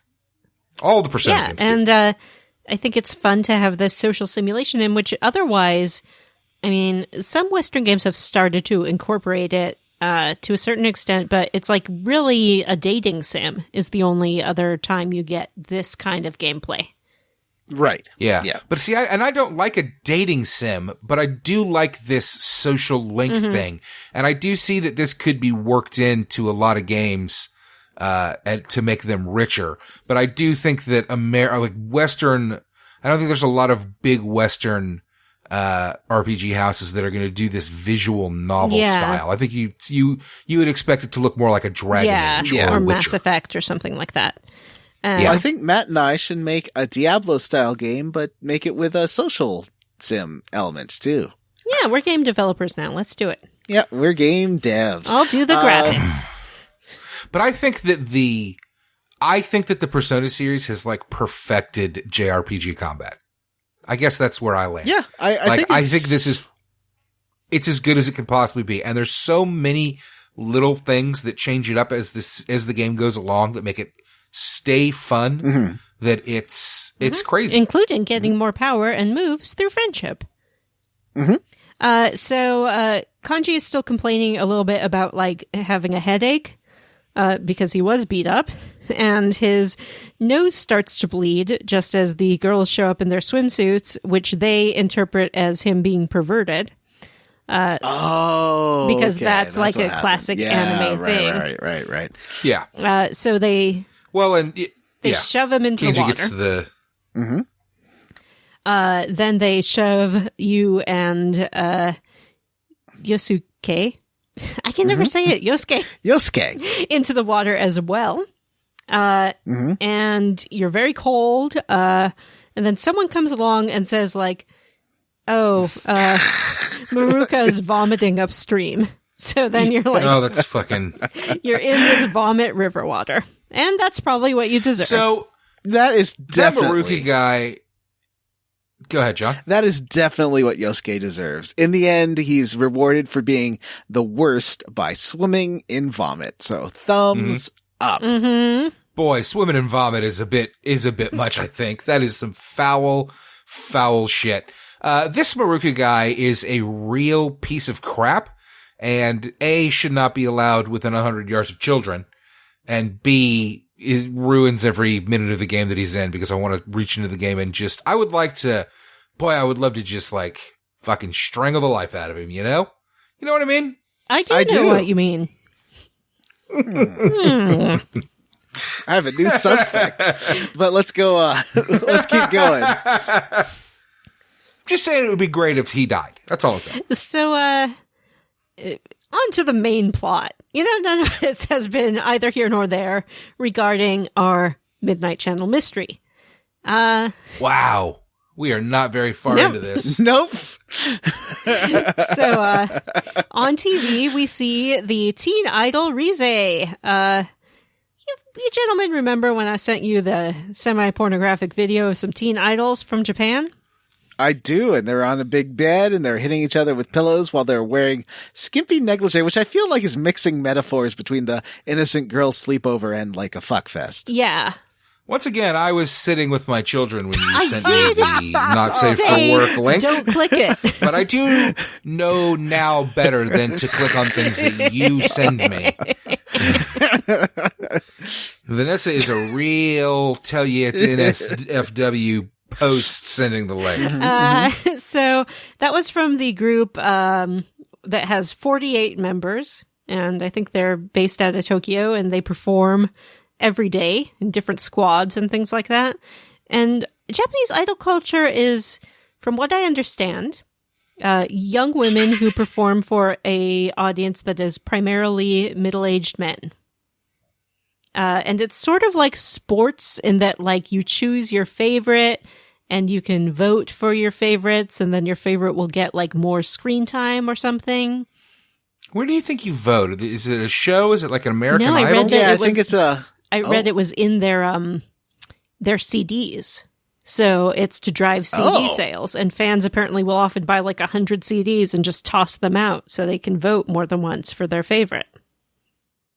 There's a little documentary on YouTube about idol culture, which looks kind of interesting. I haven't watched it yet, but essentially follows this one guy who's a big fan of this particular young girl. And he goes around, and he was being interviewed and said, I love it because when you're in a crowd with other idol fans, there's no rank. You don't have to worry about work and things. It's just you cheering on your favorite. I mean, you can do that seeing a band or a sport or lots of other things that don't super sexualize incredibly young women. And that's really the problem. Actually, I guess band is not the best point of reference for that, because some of those ladies are super sexualized incredibly to young Well, women. if you think about like the Britney Spears "Oops, I Did It Again" video, that's kind of the classic thing, right? And you can buy your Britney posters and things like that. I think idols are a little bit different in that they're more accessible. It's more multimedia, It's right? more multimedia. They make calendars and pictures and things. And then you can also buy like meet and greets or handshake events, they're called, where you can go and shake the hands of your favorite girls and meet them. And I think the successful ones tend to memorize the names of their top fans and sort of chat with them like they're friends. Sounds like a system ripe for abuse. Yeah, and it is. And from what I read, really it's the producers who make money off of this. The girls get minimum wage or less for their efforts, and they are often, they're not allowed to publicly date anyone because that would ruin the image. Yeah. And it usually goes from like 12 to around 26. So it's like the age where you really would and should be learning about romance and making romantic connections. Yeah, that was a big plot point in a manga I read once called Bakuman. Oh. Bakuman? Bakugo. Bakuman. Yeah. Bakuman. But sort of, they're meant to have this like both sexualized and also hyper innocent image. And there have been some instances of fans like slashing them with knives and things like that. Yeah. Well, that's terrible. Let's talk about something else. Her job is being an idol. Rize. She's decided to come home, which is very reasonable. Man, I've been trying to get Vanessa to play that Tokyo Mirage Sessions, which is like an innocent, fun idol culture game, but now I feel like, oh, maybe you shouldn't. Yeah, maybe I would have. Well, I definitely. You know what? That actually, maybe we could add that one to the list or to the voting list for like a versus or something, because I would really like to try that one out as well. I'll try anything. I won't necessarily finish it. Does it have Persona combat or does it have Fire Emblem combat? Persona. It's Persona it's combat. Exactly, Persona combat. Well, it's a little bit different in the way that the all-out attacks work. And actually, I really like how the all-out attacks work in it. But Well, we can talk about that if we play it. Yeah. So Rise is a popular idol, but she is taking a break and going back to Inaba, which is her hometown. You see her interview, and that evening you flip on the Midnight Channel, and there's a woman in a bikini, or a girl, I should say. And it's really just focused on her bust and her butt. Yep. And then Yosuke calls you up, and he's like, "It's Rizette," which is her idol name. And he's like, "I know that body anywhere." So you decide to go to Maru-Q, which is a tofu shop, to see Rise, because you've heard a rumor that that's where she's staying with her grandmother. There's a big crowd outside there, so you can't really get in. Adachi is outside directing traffic, and you're like, "What are you doing directing traffic? You're a plainclothes detective." And he's just like, "There wasn't enough people, nothing." But then Dojima comes out, and he obviously is there with Adachi investigating the case, so maybe they have an inkling about the Midnight Channel too or something. It's hard to tell. I don't think they indicate that they know about the Midnight Channel, but they might have put together the television thing. Yeah, well, you especially find out later someone else in their department has. Oh, that's right. So, you look for Rise, you can't find her, then you kind of go in, and there's someone who they keep saying is a little old woman behind the counter. It's obviously not. There's pigtails sticking out of her scarf. And then she turns around, and they're like, "Oh my god, it's Rise! Brisetti! Hooray!" And she's just like, "Hello." She's super depressed. She's not into anything, but she appreciates you coming to warn her about potentially being kidnapped. She gives you some free tofu. And what's interesting here is, unlike all the previous victims, she's like, "Oh yeah, I watched that Midnight Channel last night. That wasn't me because the breasts are pretty big." Yeah, she's like, my bust is smaller, and I've never been photographed in that swimsuit. But she's like, "I can see why you would think it was me." Then you watch it again. This time it shows. Did Kanji not see the Midnight Channel? He didn't see it before he was kidnapped. No. So then you watch it again. It's definitely her. You run back to the shop, but she's still there. Also, she does let it slip that you guys were investigating this, which will come back later with Adachi and Dojima. Oh, yeah, because Adachi and Dojima go to see her, and she's like, "Oh, yeah, some people already came and warned me." And they're like, "Who?" And she describes them, and Adachi's like, "Isn't that your nephew?" And Dojima's like, and Dojima's already kind of been on you for being at crime scenes and things like that, so he's not about it. He's implied that he is aware of the fact that you showed up in town right when the murders started, and that you have poked around every crime scene and have been seen around a lot of crime scenes. And he says, "You're my nephew, and I'm taking care of you, but also are you a murderer?" Is that's part of the Dojima? I don't think you're a murderer, is that but part I'm of the watching your Dojima ass. social link that he does somewhat suspect you for the crime? I think so. I've hit a point now where I think I need to raise something again. Dojima keeps walling me off. It's kind of frustrating. Yeah. I think they want to drag that one out, I guess. Yeah. I guess that's smart, actually. They want to drag that one out a bit. Now, I, at this point, have worked my way up to having a 5 in the intelligence. So my other stats have suffered a little bit. I've been putting all mine in expression for some reason. I don't know why I always play these Persona games where I go after the intelligence first. You want to be smart. Yeah. I want to not have to study. You know? Mm-hmm. I like being charming. You are charming, so that makes sense. Oh. And I wish I was smart, so that makes sense. And John, what did you say you were going after? Expression. Expression. Is that charm or is that a different one? No, that's different. There's not a charm in this understanding. one. Was there no 5. charm in this one? Charms in 5. Okay. Maybe expression is charm then. Yeah, I think it might be. Mm-hmm. All right. Well, it's neither here nor there because in my new game plus, I have them all maxed. Fun. Yeah, I times. bet that playing through it a second time could be interesting to see a lot of these, like particularly with Dojima, stuff that you can't say to him early on. Yeah. You don't have the stats. Right. When you first start talking to him, even if you have the stats to talk to him, you don't have the stats to like respond to a lot of his things. Yeah, and there's no way you could get them by the time you sort of encounter them. So that it is interesting in that way. If you have courage, then you have new dialogue options. Okay, well, I guess that makes the second playthrough fun. Yeah. So you sort of... Maybe not you and your 90 hours of fun. You and your friends speculate about what it could mean that Rize's still there. You think like maybe the killer's thoughts are showing the next victim before they're into TV or something. Yeah, and Yukiko's like, well, what happens if like it's the victim's thoughts combined with the killer's thoughts that create this TV world? Yeah, but they all get this like sort of pig pen frustration mark above their head, just like a squiggly line, because they don't know. They're just making it up. But they decide that they're going to go on a stakeout to watch Rize. Yosuke decides that you need snacks and diapers for the stakeout. Hot. So you go to a convenience store, and this is one of my favorite scenes. You and your friends are all in the convenience store, like looking for snacks and diapers. And then Adachi comes in and he sort of like sidles in and then is like looking at a shelf, like with this innocent expression on his face.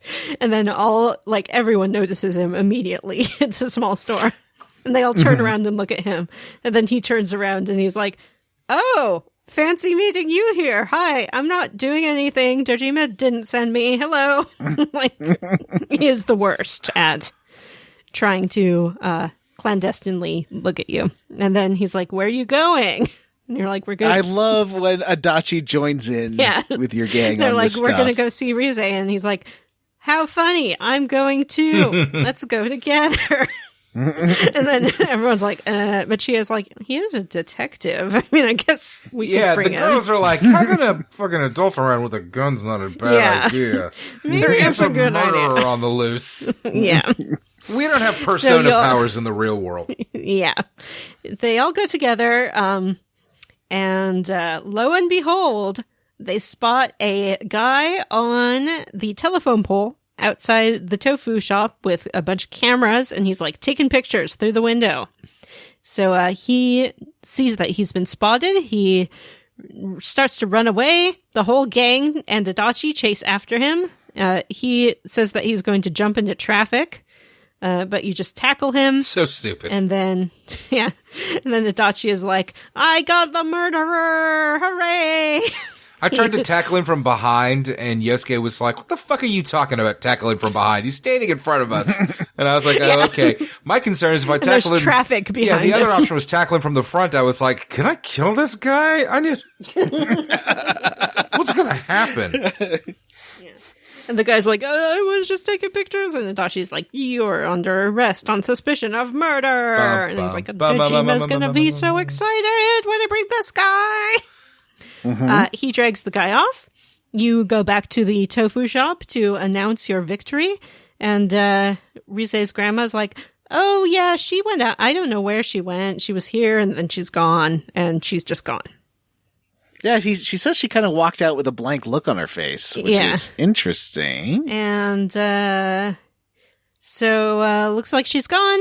You check the Midnight Channel, and yes, Maru Q push reset. It's showtime. Show what? Everything. Everything. Yep, she is on TV. She's doing her Rosette character, and she's saying that she's gonna take it all off. I don't know what the laws are like in Japan, but I hope that it is as illegal there as it is here for a 14-year-old or 15-year-old to strip on television. Yeah. So you go into the TV, you try to get Teddy to find her. Teddy's sniffer is not working well, so you need some more information. And you get it from a paparazzo who's like, yeah, she's trying to figure out who the real her is versus like this character of Rosette that she's made. You know, so we also talked to a boy at school who's obsessed with her. He's like a #1 fan. Then we can locate her, and it's into her dungeon. John, can you tell us a little bit about this? I've been talking so much. Oh, sure. So this dungeon, they recognize pretty much right away. There's a sign out front. It's a strip club. it's a strip club. And Teddy keeps trying to make jokes about strip like something zebras have, and no one's listening to him, so he tells the same joke like 3 times and then gets mad because he's being ignored. I loved it. That is something I would do. That's like recording this podcast. Teddy is such a fucking creep in this dungeon. He'd love to chime in over I don't know how he talks to you, actually. It's not like they have a radio, but it sounds like it's a radio. He loves to chime in over the radio, all a titter about fucking Rize taking her clothes off and him like becoming a man now. It's really he says super he's going gross to, like, stuff. Climb the hill to adulthood. Oh boy. Stop talking to Teddy. Since Kanji's dungeon, Kanji at one point said something about scoring with guys, and Teddy keeps bringing that up as well. He was real. We didn't. No, that was Yukiko. Oh, Yukiko, yeah. We didn't talk about it much. I think in the last episode, maybe we did, but I don't remember it. But I remember Teddy having some choice shit to say in the steam bathhouse dungeon as well, like Yosuke style, like, "Oh, like this, guys," bullshit. So Teddy also. Big problem. Much hate creepo. I love Teddy. Yeah, at one point Teddy is sad, and Chie and Yukiko are trying to comfort him, and he's like, "Can I try scoring with you?" Oh, boy. And they're like, "Sure, Teddy." Yeah. Yeah, I love that answer. It was so patronizing. I mean, do you think he doesn't know what it means? That's my assumption. I still hate him, though. I don't know how he knows how does he speak French later? How does he know what these things are? How does he know what a zebra is? I'm so confused. I have a fan theory, but I'm going to save it for later. Yeah, days. save it for later. Man, I keep running out of beer. Was there a mascot style character in 3 that I don't remember? Or was the boy that... No, who was there? There was the robot. There was the dog. There was the dog. Both the robot and the dog. Yeah. The dog was fucking awesome. You know what? I love Teddy. Dog better than Teddy, better than Morgana. What? I think they're tied. So we get this dungeon music. It's like... Oh, can I perform the lyrics of it? Yeah, please perform the song. Okay, so it's only got one line, basically. Sorry, could you make the music louder? I'm kind of dizzy because of my dream. And I think it's the same lady singer that does all the singing for the Persona songs, but she sounds just like this ASM artist that I like called Ting Ting. Like they have the same accent speaking English, and it's just really funny because it's like, oh, weird. This sounds like weirdly erotic Ting Ting strip club music with like thumping bass. And until you told me the lyrics, I could never understand them. Oh, sorry. I didn't mean to dreams. So yeah, there's this pulsating music. There are gobos around with like the silhouettes of women and kiss lips. Some of the levels, Rize decides to turn the lights out. And she continues to like encourage you to find her, which they find unusual for a shadow. Yeah, I like the lights out dungeon. That was a lot of fun. And that's the last floor before, or that is the last floor. Okay. Yeah. And you have this show is called Maru Q Midsummer Night's Dream Special. What is Maru All the Q? way live, hot, Rossetti exposed. Rossetti?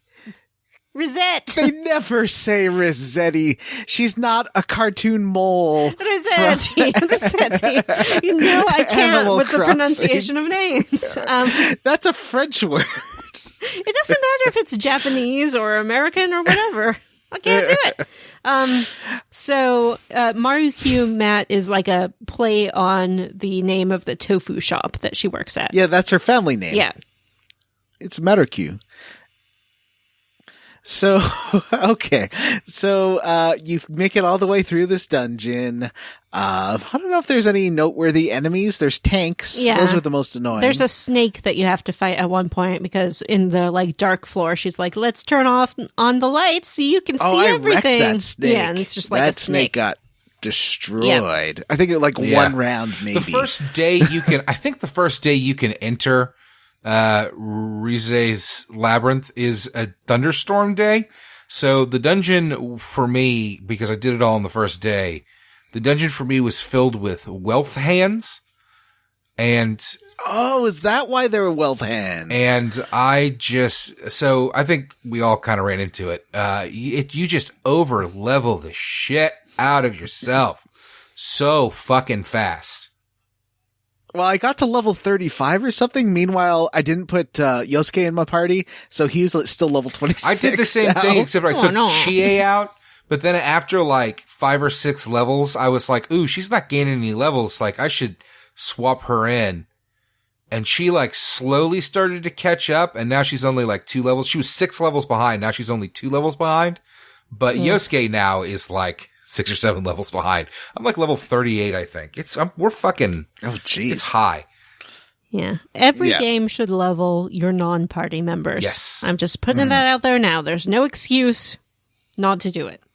You know, I don't remember these games ever really forcing you to use any particular characters, though. I think it's totally up to you. That's true. So I'm not you that don't have concerned to. about it. Because late game, you can create a persona that's got all the fucking elements on it anyway. So it's like, I don't even need none of y'all.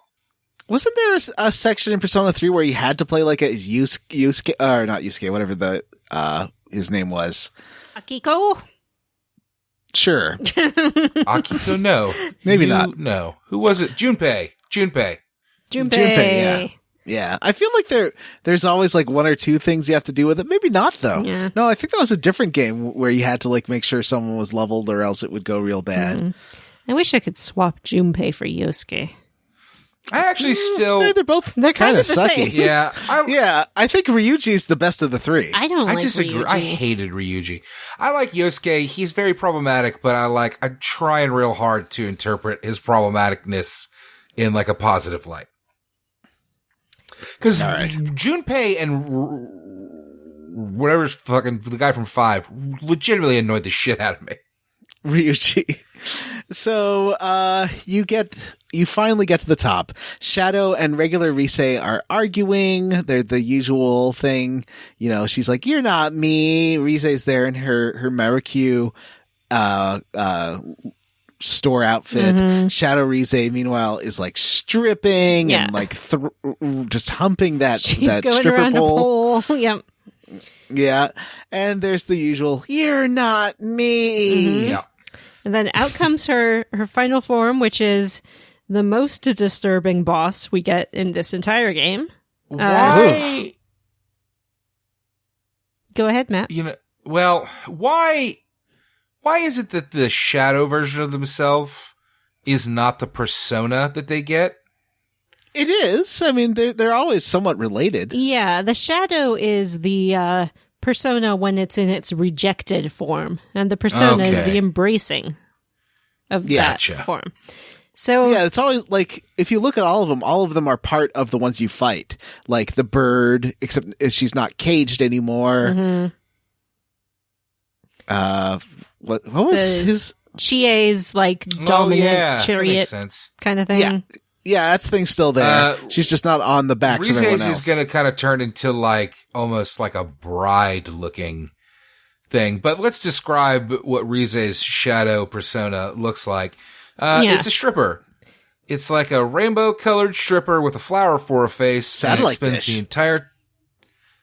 I thought I saw a flower. Dish. It spins the entire fight just humping the ever living shit out of a fucking stripper pole. Yes, and it does squelch when it moves. Yes.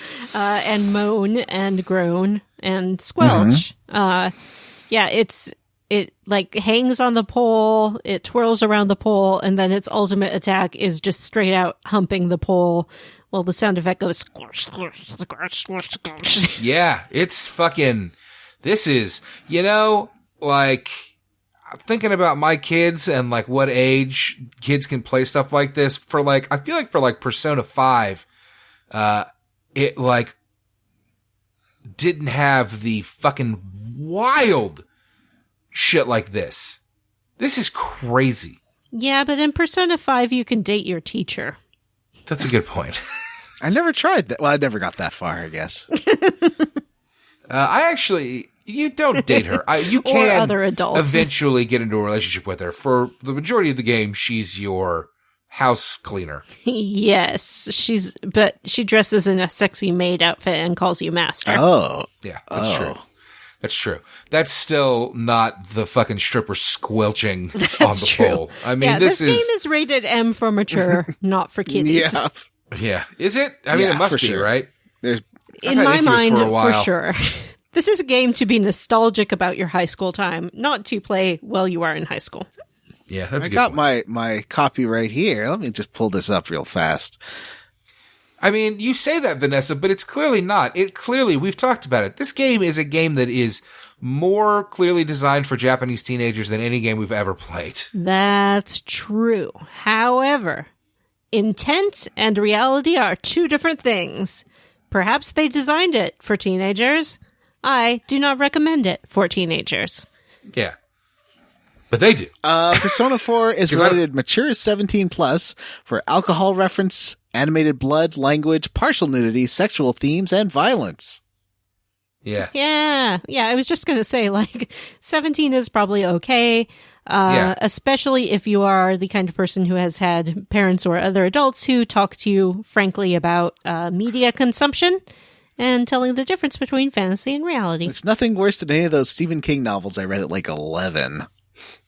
Yeah. Hey. Yeah, I read one of those too early. Yep.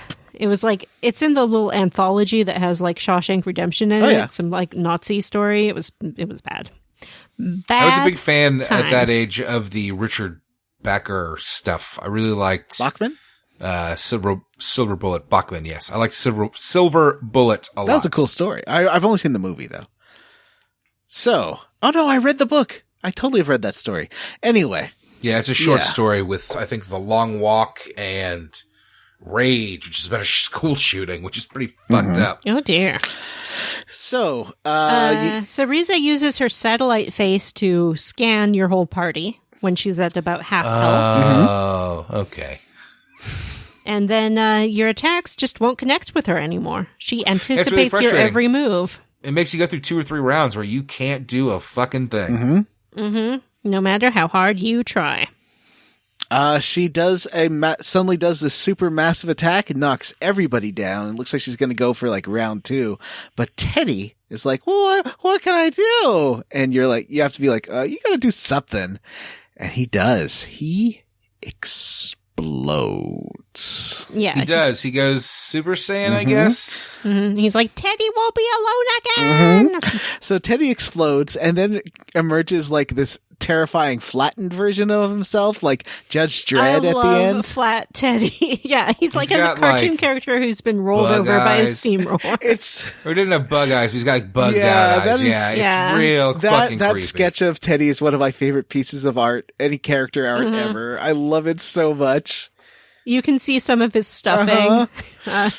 He's upset that his beautiful fur is all matted and terrible. He's kind of got that internet troll meme face of like the really scrunched up mouth, like. He's like, oh. I love it. So Teddy, but he saves the day, but his fur is ruined. Meanwhile, Rise and Shadow Rise apologize to each other. Rise's like, wow, you must have really had it hard because of feeling rejected and feeling used like a stripper. And she sort of, she accepts this is part of her thoughts, even if she doesn't actively acknowledge them. And this she essentially says her like screen persona, her stage persona came from her imagination. So it's part of her. And this is Himiko, becomes her Himeko. persona. So then so she talks about the real me, and then Teddy starts freaking out that there is no real me, that he's imaginary, that he's nothing. But this starts leading to him, like, he has a little meltdown and then starts speaking in a echoey voice. And suddenly another real creepo looking Teddy shows up with these awful eyes. And it's Shadow Teddy. Shadow Teddy is like, who is very articulate. Yeah, super smart and articulate, and sort of takes Teddy down step by step. Really like, you are nothing. You come from nothing. You have no beliefs. There is no you. You're an idiot. You know nothing. You know what you really are. And then Teddy cuts him off. He's like, no. And then you get a Shadow Teddy fight. Yeah. And, Shadow Teddy, creepy. Because Shadow Teddy took out regular Teddy, Rise has to be the support, and she's using her scanning persona to help, a bit like the one from 3. Yeah. Does it do anything in this fight helpful? No, I didn't notice anything. But it's just the story stuff that she's sort of there taking notes. But you can go into like analysis mode and she'll talk to you. And Shadow Teddy's like design is real cool. He's in like a hole in the ground and his face is half smashed. You can see that he's empty inside. I love, this is a great looking boss fight. Did this happen in 3 where the assessor got swapped a few? Yeah, like at first it's game? Mitsuru, and then she joins, and then it's I forgot the name of the shy girl who has the scanner, and she becomes the one because she can't fight. And I remember this fight from the vanilla version of this game, and I think that your health and SP didn't recover in between the fight with Rise and Teddy in the original game, but in this one it does, and it makes a huge difference. Yeah, this is hard, and I was genuinely getting nervous that I might get killed at the end of this one. Yeah. Oh, really? I did not have a tough time with Shadow Teddy. I steamrolled him. I've been using a combination of defense downing bosses and enemy and wealth, because I was doing it to so many wealth hands because they have no weaknesses. I do the defense down, attack up, and then just smash the shit out of him. At this point, I had a lot of medium physical damage attacks. Right. So I was able to squash Shadow Teddy pretty quickly. That's what John was doing. I'd say John is definitely more cautious and defensive in his playstyle than I am. But I was playing on the easier mode, and then in my New Game Plus, obviously, it wasn't an issue. Yeah, I was using lots of the debuffs and then the buffs and all that. So I found, my favorite thing is any kind of hit evading bonus on your, especially for a party, is perfect, because then you can go like, basically the enemy won't hit you for 2 rounds, and it's great. So you defeat Shadow Teddy, and she passes out because once again the whole persona thing. Hey, all right, listen, side question. What do you think is better, a piece of armor with higher defense or with auto hit evasion race? Defense is really useful, but like if you can find one that's like 5 points less but way more evasion, go for that. Yeah. I found one that was like 50 points less. I don't know. Because then you're risking getting one hit killed. Because I had like...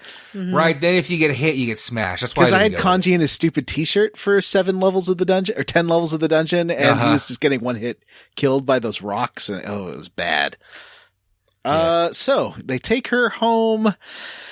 Well, you defeat Teddy, and he gets a persona. Oh, yeah, he does get a persona. And it's cute. Oh, yeah, it's like, I haven't fought with him yet, but this little tubby guy. It's a tubby bear, and it's holding like a missile over its head. Yeah, I love it. I want one of those for my house. Go to Etsy and order one for me. Well, this game loves its phallic symbols. Yeah, it is very She's phallic. holding a big phallic symbol. So you go to... And, well, I don't want to gloss over the part where Teddy determines that he's going to get fit and buff so he can help. And he starts doing sit-ups. He's just like, he's still flat, but he's doing sit-ups. And he's like, don't talk to me. And Kanji's like, yeah, sometimes a man just has to stand on his own 2 feet. And she is like, I don't think this is one of those times. It turns out it's super effective. But we'll talk about that next time.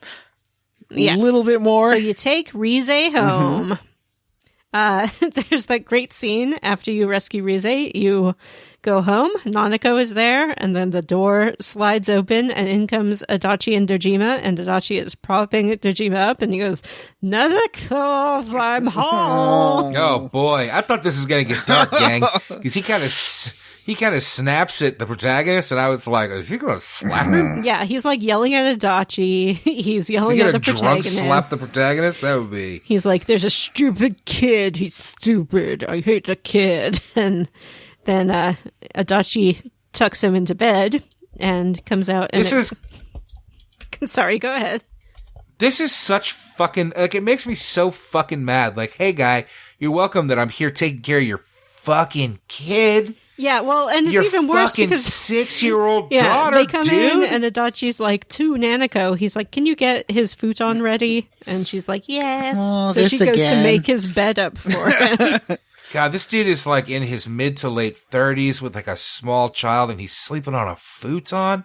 Well, I mean, Dude. it's Japan. Get I think the I think that's fuck- pretty normal. Is it really? Yeah. Like a fold-up No, it's futon? like a Is fold-up futon- mattress. A futon's a couch.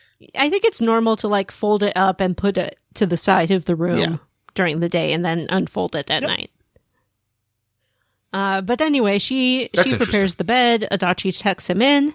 And then Adachi comes back out and he's like, he's mad Yeah, he because does. he comes in and out. Comes out and he's like, yeah, there's this little boy detective that the department hired to solve the case, and Dojima's mad because he doesn't want a little hardy boy hanging around. I must have glossed over that. That's informative. Yes, and that's why Dojima is upset. What happens next? Oh, you cut to class and Moroka's there and he's just like, "Oh, don't you start getting into this Rize. You don't think she's hot because she's an idol. She's just an idiot and a slut and a moron." This guy is the living worst. Yeah, there is a student that you can talk to in the hall who says, "I heard that Maruka bought a whole bunch of Rize photos."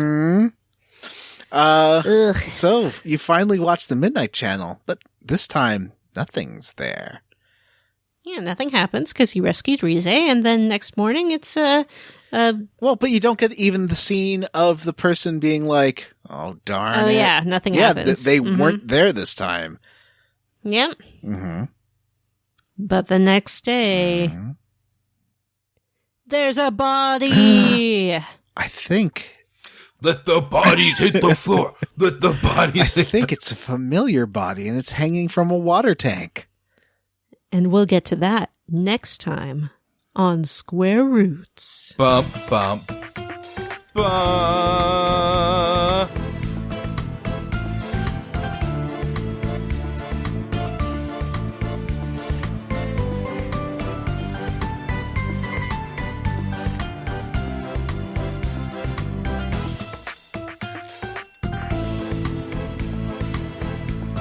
All right. Let's tear through this outro.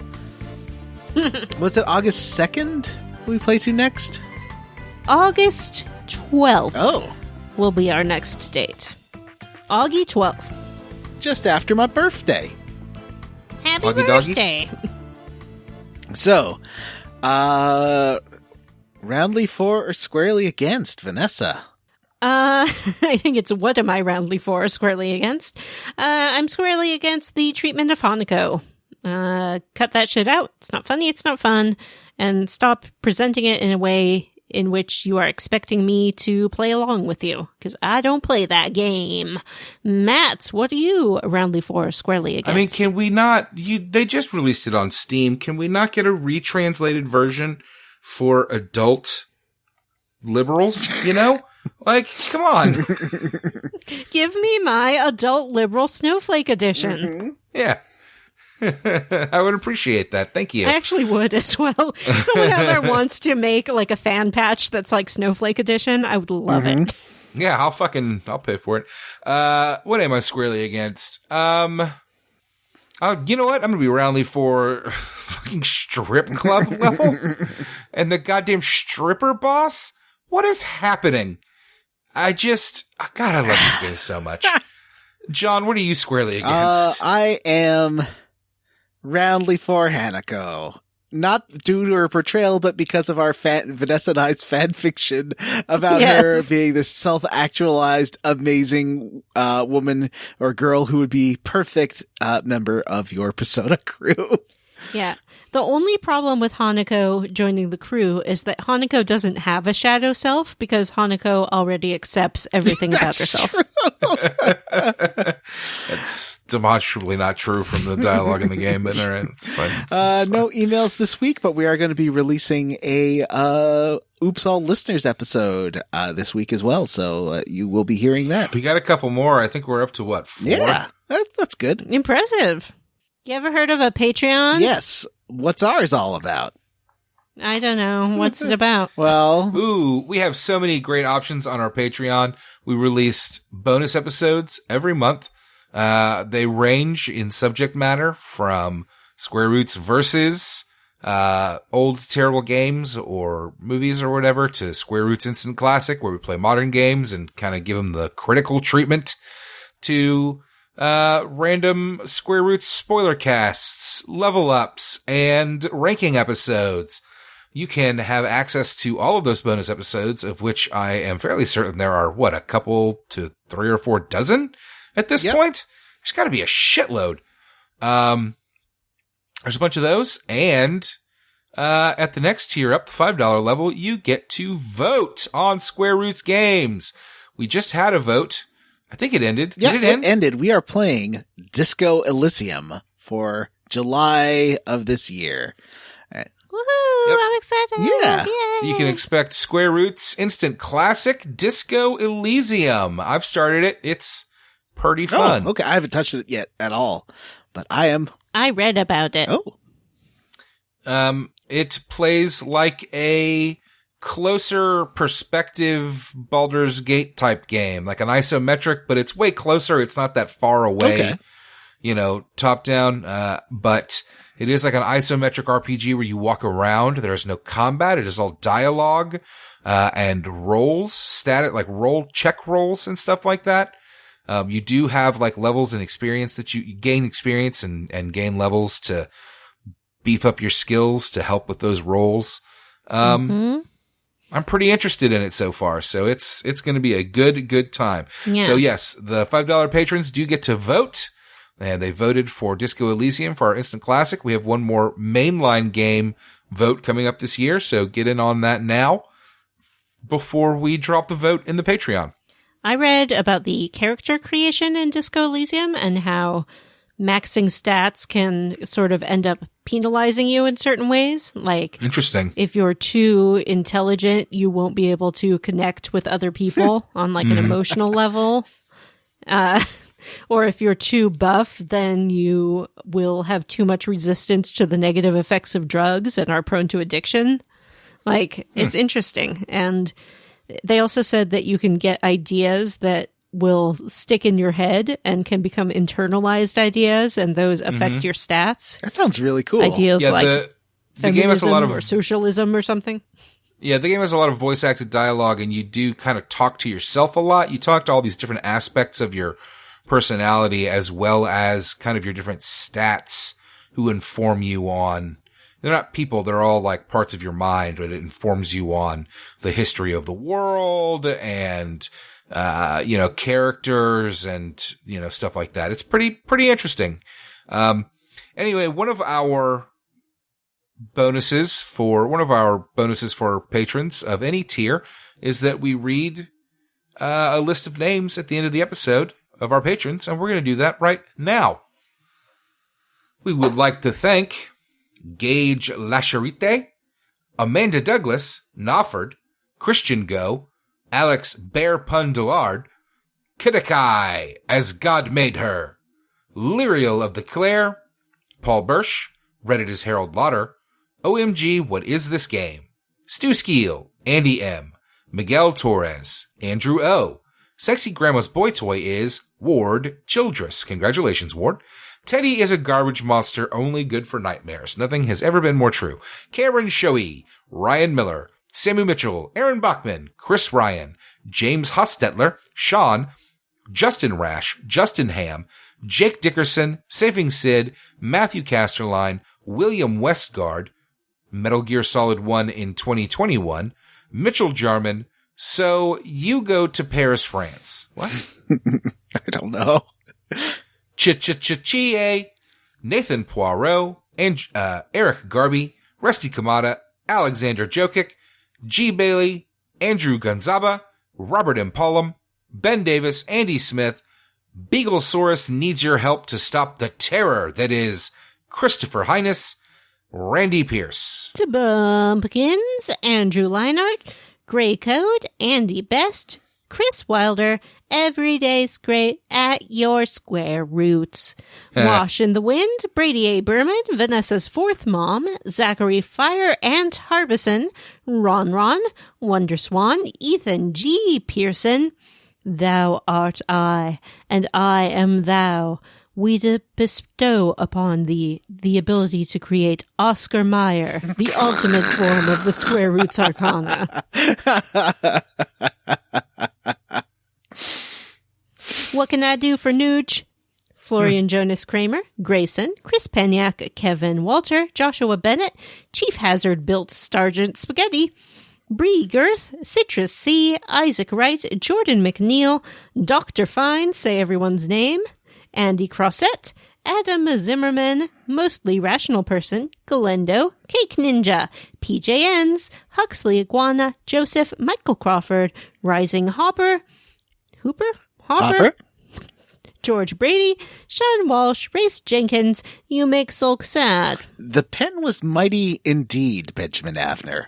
Akubo Coffee, Hudson Roth, David Shook, that one guy. Seltzer is the best drink. Sean Gonzalez, Cody Parker, Mr. Mallard, Jared Collins, Devin Sloan, Vanessa's Gold Taco Bell PS4. Hey! Robert J. Defendi, Jameson, Jonathan Smith, Mahalia Knight, Armin Hammer, Chie is Bay. Teddy is a persona non grata. Wow, a lot of Teddy hate. What does he do later? I have to find out why everyone hates him so much. What's later about it? He's such a fucking perv. Like, he's Yosuke, but like, grosser. Ari Corpivara, Captain Awesome, Hexagod, Tracy, Patrick, W. Bears, Cyril the Wolf, Bobby Midkiff 2, Golden, Robert T, David Green, Vanessa's Mom, Eunice's Mom, Jonathan Ellsworth, DJ Ethro, Tyler Petty, Matthew Newland, Stephen Paget, Tracy Tanoff, Mary, Queen of Scoffs, Ashley T. Demon Hunting Kit contains 2 fish and a mop, and a child sled, work boots not included. Tom, Sam Harrison, Andres Rivera, Brian Pitt, Ross Hartley, Kiva Moser, and Still Just Cow. Send us an email. You know our email address. It's squarerootspodcast@gmail.com. All one word. If you absolutely cannot be bothered to send an email, please come see us at our Facebook group, the Square Roots Podcast Group for Smart, Cool, Very Attractive People. Or you can tweet at us at Square Roots Pod. Rate, review, and subscribe on iTunes or wherever you listen to podcasts. And thanks to GillStudio for letting us use their cover of Time to Make History. Links to their Spotify and YouTube are in the show notes. For Square Roots, I'm Johnny Brandon. I'm Matthew Van Zant. And I'm Vanessa. Bye. Bye.